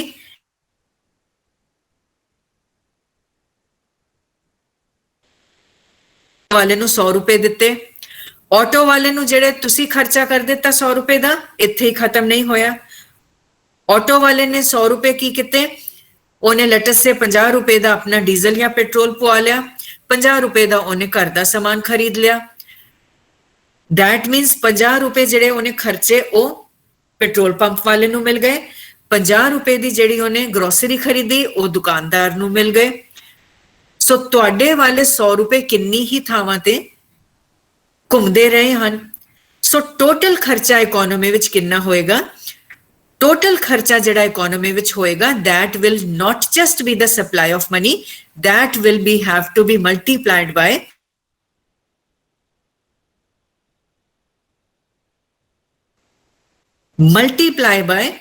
velocity of money, यानी कि मुद्रा दी गति किन्नी है, परिचलन गति किन्नी है, मुद्रा किन्नी वारी इकोनॉमी विच घुम्मी है। that will give us the total expenditure in the economy। Money supply किन्नी है इकोनॉमी विच, उस मनी सप्लाई ने किन्नी वारी हथ बदली किती है, ਜਿਹੜੇ ਕਿ ਅਸੀਂ velocity of money ਕਹਿੰਦੇ हैं। ਸੋ ਇਕੁਏਸ਼ਨ ਦੇ ਇੱਕ ਪਾਸੇ ਤਾਂ ਆ ਗਈ what we call m multiply by v, ਦੂਸਰੇ ਪਾਸੇ ਇਕੁਏਸ਼ਨ ਦੀ ਫਿਸ਼ਰ ਦੀ ਟ੍ਰਾਂਜੈਕਸ਼ਨ ਵੈਲੋਸਿਟੀ ਅਪਰੋਚ ਤੇ ਕੀ ਆਏਗੀ? ਦੂਸਰੇ ਪਾਸੇ ਉਹਦਾ ਆਏਗਾ what we the total money receipts in the economy। ਤੁਸੀਂ ਖਰਚਾ ਕੀਤਾ, ਸਾਰਿਆਂ ਨੇ ਖਰਚਾ ਕੀਤਾ, ਉਹ ਆ ਗਿਆ mv। ਪ੍ਰਾਪਤੀਆਂ ਕਿੰਨੀਆਂ ਹੋਈਆਂ? ਅਸੀਂ t ਨਾਲ ਡਿਨੋਟ ਕਰ ਦਿੰਦੇ ਹਾਂ। ਫਿਸ਼ਰ ਕਹਿੰਦਾ ਹੈ ਕਿ ਜੇ ਇੱਕ ਪੈਨਸਲ ਖਰੀਦੀ ਗਈ ਹੈ ਉਹ ਵੀ ਟ੍ਰਾਂਜੈਕਸ਼ਨ ਹੈ, ਹਵਾਈ ਜਹਾਜ਼ ਖਰੀਦਿਆ ਗਿਆ ਉਹ ਵੀ ਟ੍ਰਾਂਜੈਕਸ਼ਨ ਹੈ। ਸੋ number of transactions in the economy multiply ਬਾय took place, यानी कि जिन्नियां ट्रांजैक्शंस होइयां हन किस कीमत ते होइयां हन, ਉਹ ਕੀਮਤ ਤੁਸੀਂ ਐਡ ਅਪ ਕਰਦੇ ਜਾਓ, divide them by the number of transactions, ਤੁਹਾਨੂੰ ਐਵਰੇਜ ਪ੍ਰਾਈਸ ਆ ਜਾਏਗੀ। ਸੋ ਇਕੁਏਸ਼ਨ ਦੀ ਦੂਸਰੀ ਸਾਈਡ ਕੀ ਹੋ ਗਈ? p t, t number of transactions, P the price at which they were done. So हर एक प्राइस आप नहीं ले सकते, सो आप एवरेज प्राइस ले लेंगे हैं. Pencil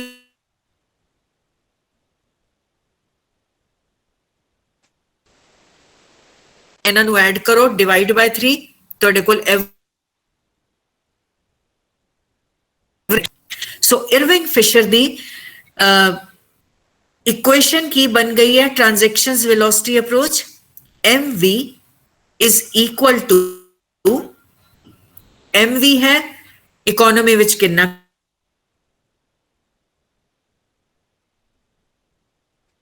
it is also the number of times the same money changed hands. ਤੁਹਾਡੇ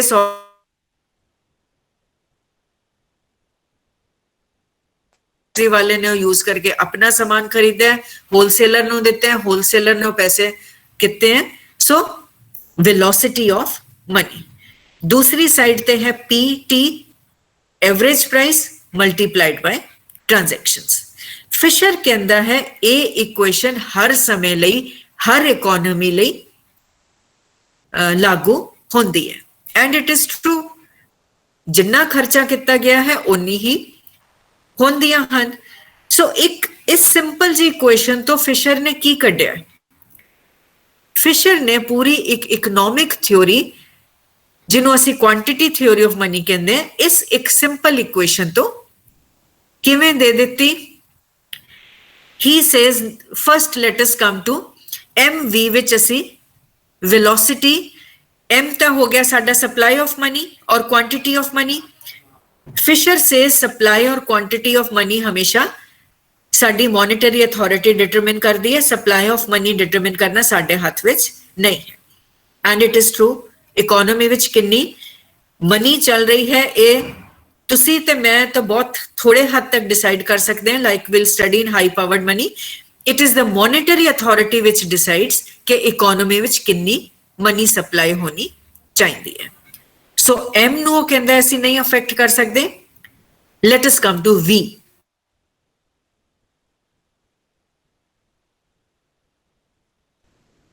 That depends on habits. तुसी किन्नी जल्दी जल्दी खर्चा करते हो, depends on your habit. Spending money daily, असी रोज मार्केट जावांगे, रोज खर्चा करांगे.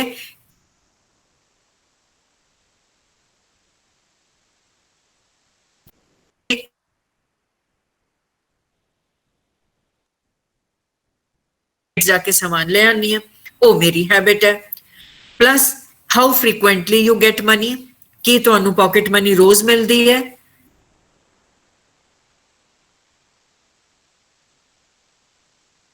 महीने विच 1 या 2 बार सैलरी खर्च करांगी.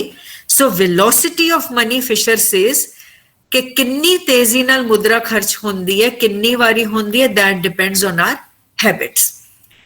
साडी हैबिट की है, और हैबिट है क्योंकि बड़ी देर बाद बदलती है. हैबिट नहीं है कि तुसी 1 हफ्ता तक रोज मार्केट जा रहे हो एंड सडनली यू से कि मेरी हैबिट बदल गई है. Habits change very slowly. आदतां ਜਿਹੜੀਆਂ ਸਾਡੀਆਂ ਹੈ ਬਹੁਤ ਬਦਲਦੀਆਂ ਹਨ. ਸੋ ਫਿਸ਼ਰ ਸੇਜ਼ ਵੈਲੋਸਿਟੀ ਨੂੰ ਅਸੀਂ ਸਟੇਬਲ ਮੰਨ ਸਕਦੇ ਹਾਂ.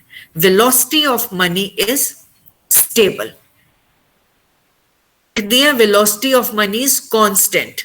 V is constant. MV is equal to PT. V is constant. V constant नहीं है. ਇਹ ਜਿਹੜੀਆਂ ਕਿਤਾਬਾਂ ਵਿੱਚ ਹੈ ਉਹ ਗਲਤ ਹੈ. V constant ਕਦੇ ਵੀ ਨਹੀਂ ਰਹਿੰਦੀ. V ਨੂੰ ਅਸੀਂ stable ਮੰਨ ਲੈਂਦੇ ਹਾਂ ਕਿ ਹਾਂ ਬਹੁਤ ਬਹੁਤ ਲੰਬੇ ਸਮੇਂ ਤੱਕ V ਨਹੀਂ ਬਦਲਦਾ, ਕਿਉਂਕਿ ਸਾਡੀ ਹੈਬਿਟਸ ਨਹੀਂ ਬਦਲਦੀਆਂ, ਸਾਡੀ ਆਦਤਾਂ ਨਹੀਂ ਬਦਲਦੀਆਂ. Stable. दूसरे पासे इक्वेशन दी है price level and number of transactions. P दा असी असर देखना है कि जदों M विच तब्दीली होएगी P ते ओदा की असर पएगा. विच V असी कह दिता स्टेबल है. Let us see what is T now. T is number of transactions. Number of transactions Fisher again says it is relatively stable. रोक होंदी है किन्नी ट्रांजैक्शंस इकोनॉमी विच होंदी है वो स्टेबल होंदी है. क्यों कहता है फिशर ये गल? फिशर ये गल इसलिए कहता है क्योंकि तुसी मैक्रो इकोनॉमिक्स विच एक लॉ पढ़िया होएगा, सेज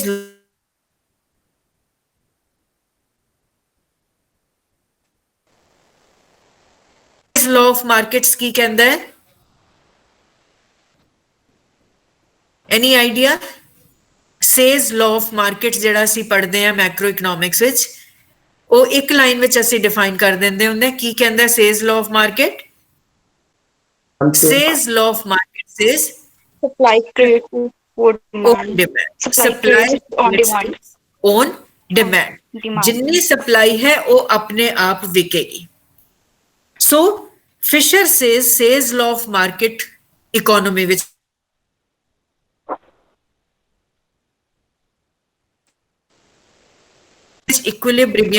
इक्विलिब्रियम है ਉਹ ਫੁੱਲ ਐਮਪਲੋਇਮੈਂਟ ਲੈਵਲ ਤੇ ਹੋਏਗਾ, ਪੂਰਨ ਰੋਜ਼ਗਾਰ ਦੇ ਪੱਧਰ ਤੇ ਹੋਏਗਾ। ਦੈਟ ਮੀਨਸ ਜੇਕਰ ਉਹ ਕਹਿੰਦਾ ਕਿ ਥੋੜੀ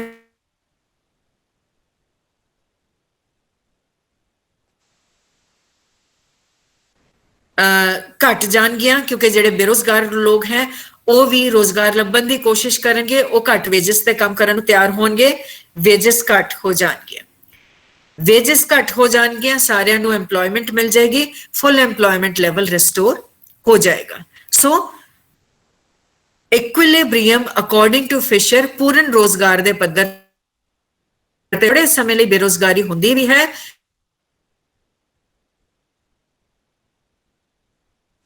वर्कर्स ਦੀ जो सप्लाई है it will create its own demand, full employment दोबारा हो जाएगी। ਇਸ ਦੇ ਨਾਲ ਹੀ ਉਹ ਕਹਿੰਦਾ ਕਿ ਜਿਹੜੀ ਪ੍ਰੋਡਕਸ਼ਨ ਹੋ ਰਹੀ ਹੈ, ਉਤਪਾਦਨ ਹੋ ਰਿਹਾ ਹੈ, ਉਹ ਇੱਕ ਸੀਮਾ ਤੋਂ ਲਿਮਿਟ ਤੋਂ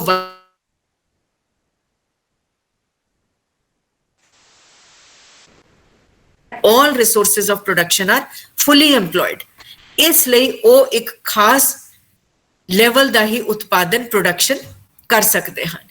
ਕਿਉਂਕਿ ਫਿਸ਼ਰ ਕਹਿੰਦਾ ਟੈਕਨੋਲੋਜੀ ਤਾਂ ਬਹੁਤ ਦੇਰ ਬਾਅਦ ਬਦਲਦੀ ਹੈ। ਫਿਸ਼ਰ ਦੇ ਟਾਈਮ ਵਿੱਚ ਵਾਕਈ ਬਹੁਤ ਦੇਰ ਬਾਅਦ ਟੈਕਨੋਲੋਜੀ ਬਦਲਦੀ ਸੀ। ਸੋ ਇਹ ਨਹੀਂ ਹੈ ਕਿ ਉਨੇ ਹੀ ਰਿਸੋਰਸਸ ਨਾਲ ਹੋਰ ਪ੍ਰੋਡਕਸ਼ਨ ਹੋ ਸਕਦੀ। ਸੋ ਜਦੋਂ ਰਿਸੋਰਸਸ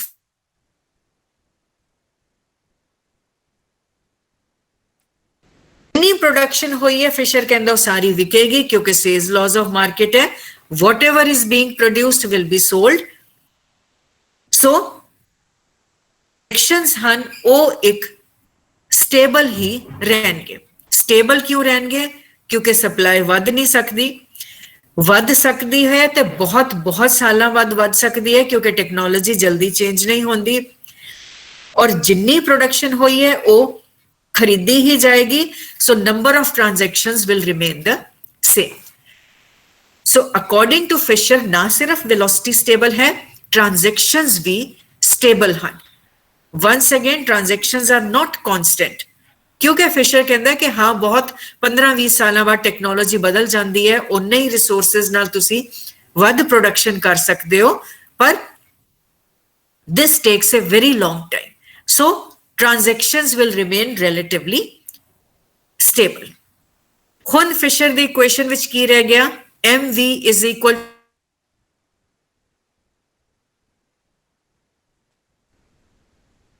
ना।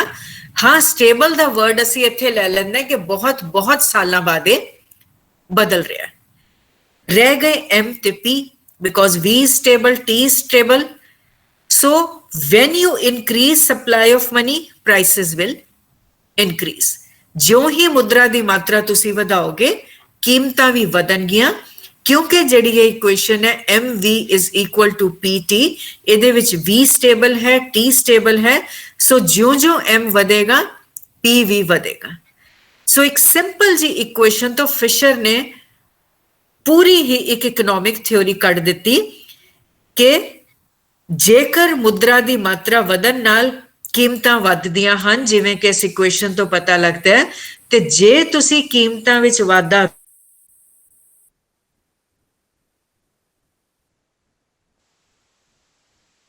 supply of money। ਇਨਫਲੇਸ਼ਨ ਦੀ ਥਿਉਰੀ ਕੱਢਤੀ ਉਹਨੇ। ਇਨਫਲੇਸ਼ਨ ਨੂੰ ਕਿਵੇਂ ਕੰਟਰੋਲ ਕਰਨਾ ਹੈ? What is inflation? Rise in prices. Rise in prices ਰੋਕਣ ਲਈ ਕੀ ਤਰੀਕਾ ਫਿਸ਼ਰ ਨੇ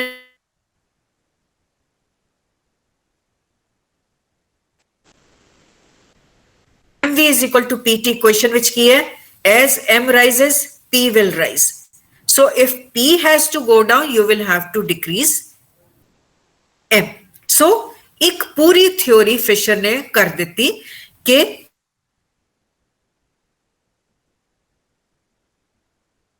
प्राइसेस ਇਹ ਜਿਹੜੀ ਰਾਈਸ ਹੈ ਵਨਸ ਅਗੇਨ ਕਿਤਾਬਾਂ ਵਿੱਚ ਕਈਆਂ ਵਿੱਚ ਲਿਖਿਆ ਹੁੰਦਾ it is a proportionate relationship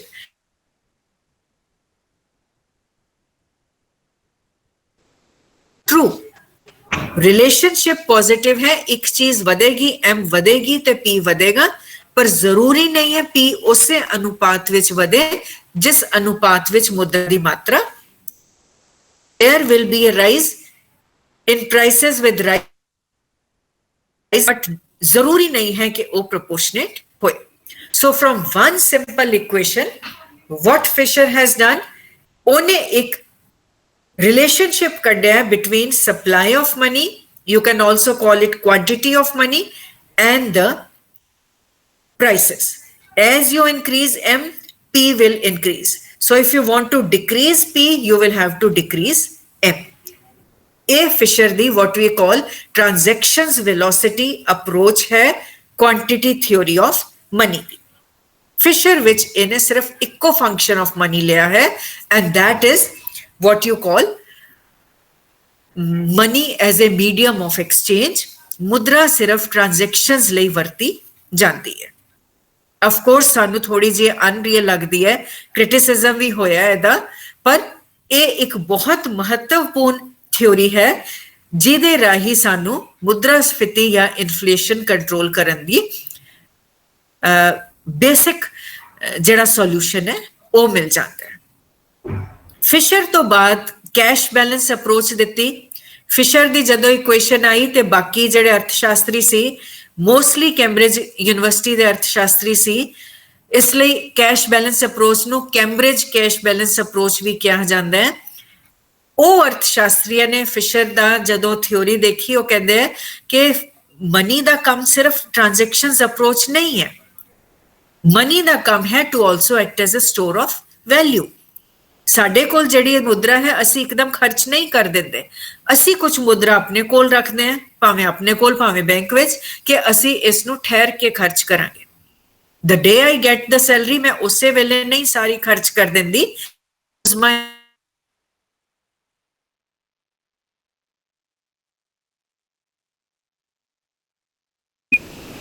ਕਿਹਾ ਕਿ ਫਿਸ਼ਰ ਦੀ ਜਿਹੜੀ ਇਕੁਏਸ਼ਨ ਹੈ ਉਹਦੇ ਵਿੱਚ ਤਬਦੀਲੀ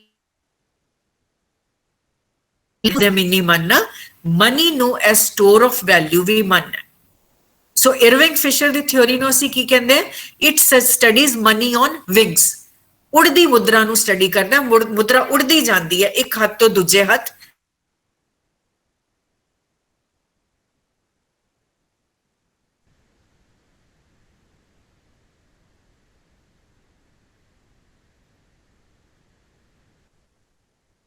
करते ही है सो कैश बैलेंस अप्रोच या कैम्ब्रिज अप्रोच जिहड़ी है ओने की कीता है ओ शुरू थोड़ा जा वखरा कर दी है कि money not as a transaction money as a store of value too पर कंक्लूजन इहदा सेम ही आंदा है कि there is a direct relationship between money supply and prices Fisher ਦੀ ਹੀ ਜੇ ਅਸੀਂ ਇਕੁਏਸ਼ਨ ਲੈ ਲਈਏ mv = pt ਜੇ ਤੁਹਾਡੇ ਕੋਲ ਕਾਗਜ਼ ਹੈ ਇਹਨੂੰ ਲਿਖ ਕੇ ਦੇਖੋ mv = pt then next equation ਵਿੱਚ ਤੁਸੀਂ v ਨੂੰ ਰਾਈਟ ਹੈਂਡ ਸਾਈਡ ਤੇ ਲੈ ਜਾਓ ਉਹ ਕੀ ਹੋ ਜਾਏਗਾ m = 1/v into pt ਜਾਂ pt/v ਕਰ ਲਓ ਆਸਾਨ ਤਰੀਕਾ ਲਿਖਣ ਦਾ 1/v into pt 1/v ਜਿਹੜਾ ਹੈ ਕੈਸ਼ ਬੈਲੈਂਸ ਅਪਰੋਚ ਕਹਿੰਦੀ ਹੈ ਇਹਨੂੰ ਅਸੀਂ ਸਮਾਲ k ਨਾਲ ਡਿਨੋਟ ਕਰ ਦਿੰਦੇ ਹਾਂ ਛੋਟੇ k ਨਾਲ 1/v ਨੂੰ ਡਿਨੋਟ ਕਰ ਮਤਲਬ ਮੈਨੂੰ ਖੁਦ ਨੂੰ ਵੀ ਨਹੀਂ ਟੈਨਸ਼ਨ ਹੈ ਮੈਂ ਤੁਹਾਨੂੰ ਇਹ ਕਹਾਂ ਬੇਟਾ please stop talking in between mute ਕਰੋ ਆਪਣਾ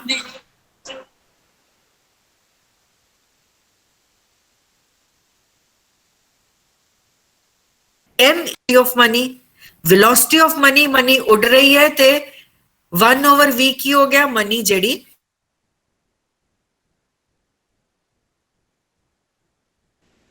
to pt 1/v ਕੀ ਹੈ? ਇਹਨੂੰ ਤੁਸੀਂ ਛੋਟੇ k ਨਾਲ small k ਨਾਲ denote ਕਰ ਲਓ ਜਾਂ ਹੋਰ ਕੋਈ symbol ਇਹਨੂੰ ਦੇ ਦਿਓ।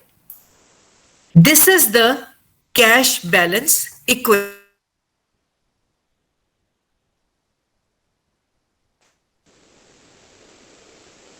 ਦਾ ਉਹ ਪੋਰਸ਼ਨ ਹੈ ਜਿਹੜਾ ਲੋਕ ਆਪਣੇ ਕੋਲ ਰੱਖਦੇ ਹਨ ਤਾਂ ਕਿ ਭਵਿੱਖ ਵਿੱਚ ਉਹ ਇਹਨੂੰ ਖਰਚਾ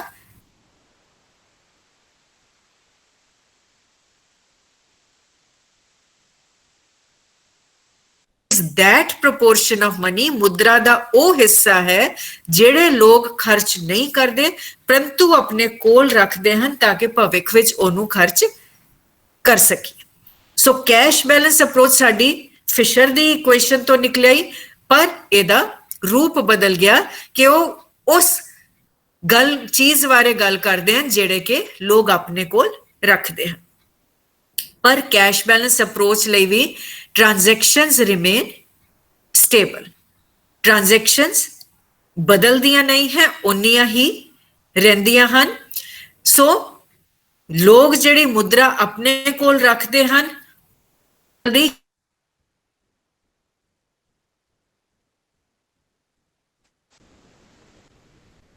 ਰੱਖਣਾ, ਜੋ ਹੀ ਸਾਡੇ ਕੋਲ ਵੱਧ ਪੈਸਾ ਆਉਂਦਾ ਉਸ ਤੋਂ, ਜਿਵੇਂ ਮੈਂ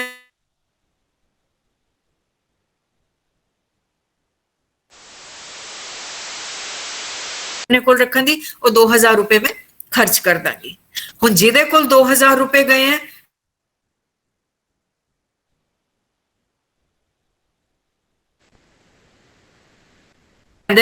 and K remains stable, T also remain stable क्योंकि says law of market है।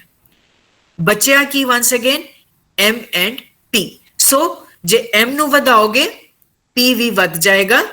ਫਰਕ ਸਿਰਫ ਦੋਵੇਂ ਵਰਜ਼ਨਸ ਵਿੱਚ ਇਹ ਹੈ, ਫਿਸ਼ਰ ਲੈਂਦਾ ਸੀ ਵੈਲੋਸਿਟੀ ਆਫ ਮਨੀ ਤੇ ਕੈਂਬਰਿਜ ਇਕੋਨੋਮਿਸਟ ਲੈਂਦੇ ਹਨ the opposite of velocity of money, that proportion of money which we keep with ourselves so that we can spend it in future। ਉਹ ਵੀ ਕੈਂਬਰਿਜ ਇਕੋਨੋਮਿਸਟ ਕਹਿੰਦੇ ਸਟੇਬਲ ਹੁੰਦਾ ਹੈ। ਸੋ ਦੋਵੇਂ ਹੀ ਵਰਜ਼ਨਸ ਜਿਹੜੇ ਟ੍ਰੈਡੀਸ਼ਨਲ ਕੁਆਂਟੀਟੀ ਥਿਉਰੀ ਦੇ ਹਨ, they start from different points, they come to the same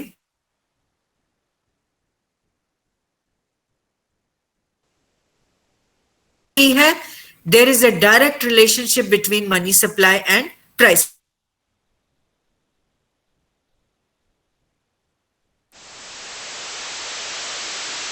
This is the traditional quantity theory of money। ਜੇ ਇਮਤਿਹਾਨਾਂ ਵਿੱਚ traditional quantity theory of money ਪੁੱਛੀ ਜਾਂਦੀ ਹੈ, ਤੁਸੀਂ ਇਹ ਦੋਵੇਂ ਵਰਜ਼ਨਸ ਡਿਸਕਸ ਕਰਨੇ ਹੈ, ਨਾ ਸਿਰਫ ਫਿਸ਼ਰ ਦਾ ਜਾਂ ਕੈਂਬਰਿਜ ਕੈਸ਼ ਬੈਲੈਂਸ ਦਾ। ਹਾਂ, ਕੰਕਲੂਜਨ ਦੋਵਾਂ ਦੇ ਸੇਮ ਹਨ। M ਤੇ P ਦੇ ਵਿੱਚ ਰਿਲੇਸ਼ਨਸ਼ਿਪ ਹੈ, M ਵਧੇਗਾ P ਵਧੇਗਾ ਵਧੇਗਾ।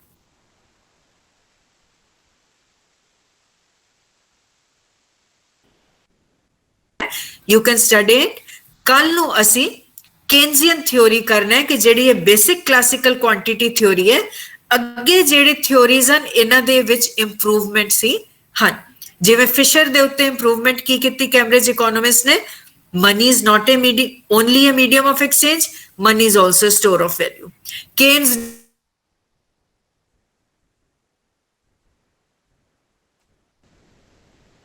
ਅੱਗੇ ਅਸੀਂ ਇਹਨਾਂ ਦੀ ਇੰਪਰੂਵਮੈਂਟਸ ਪੜ੍ਹਨੀਆਂ। ਜੇ ਤੁਸੀਂ ਚੰਗੀ ਕਿਤਾਬ ਪੜ੍ਹਨੀ ਹੈ, ਲਕਟ ਦੀ ਕਿਤਾਬ ਤੋਂ ਦੇਖ ਸਕਦੇ ਹੋ, ਨਹੀਂ ਲੈਸਨਸ ਹੈ ਤੁਹਾਡੇ।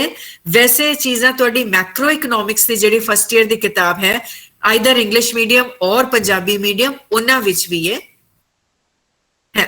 So that is all for today. Good day. ਕੱਲ ਆਪਾਂ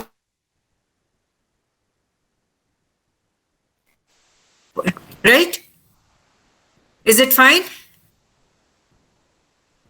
समझ आ गया? Yes, ma'am. Yes, ma'am. Yes, ma'am. Yes, ma'am. ਤੁਹਾਡਾ ਵੀਡੀਓ ਹੀ ਹੋ ਗਿਆ। Thank you. Thank you, ma'am. Tomorrow we'll meet again. ठीक है? Okay, ma'am. Okay. Bye. Okay, ma'am. Right.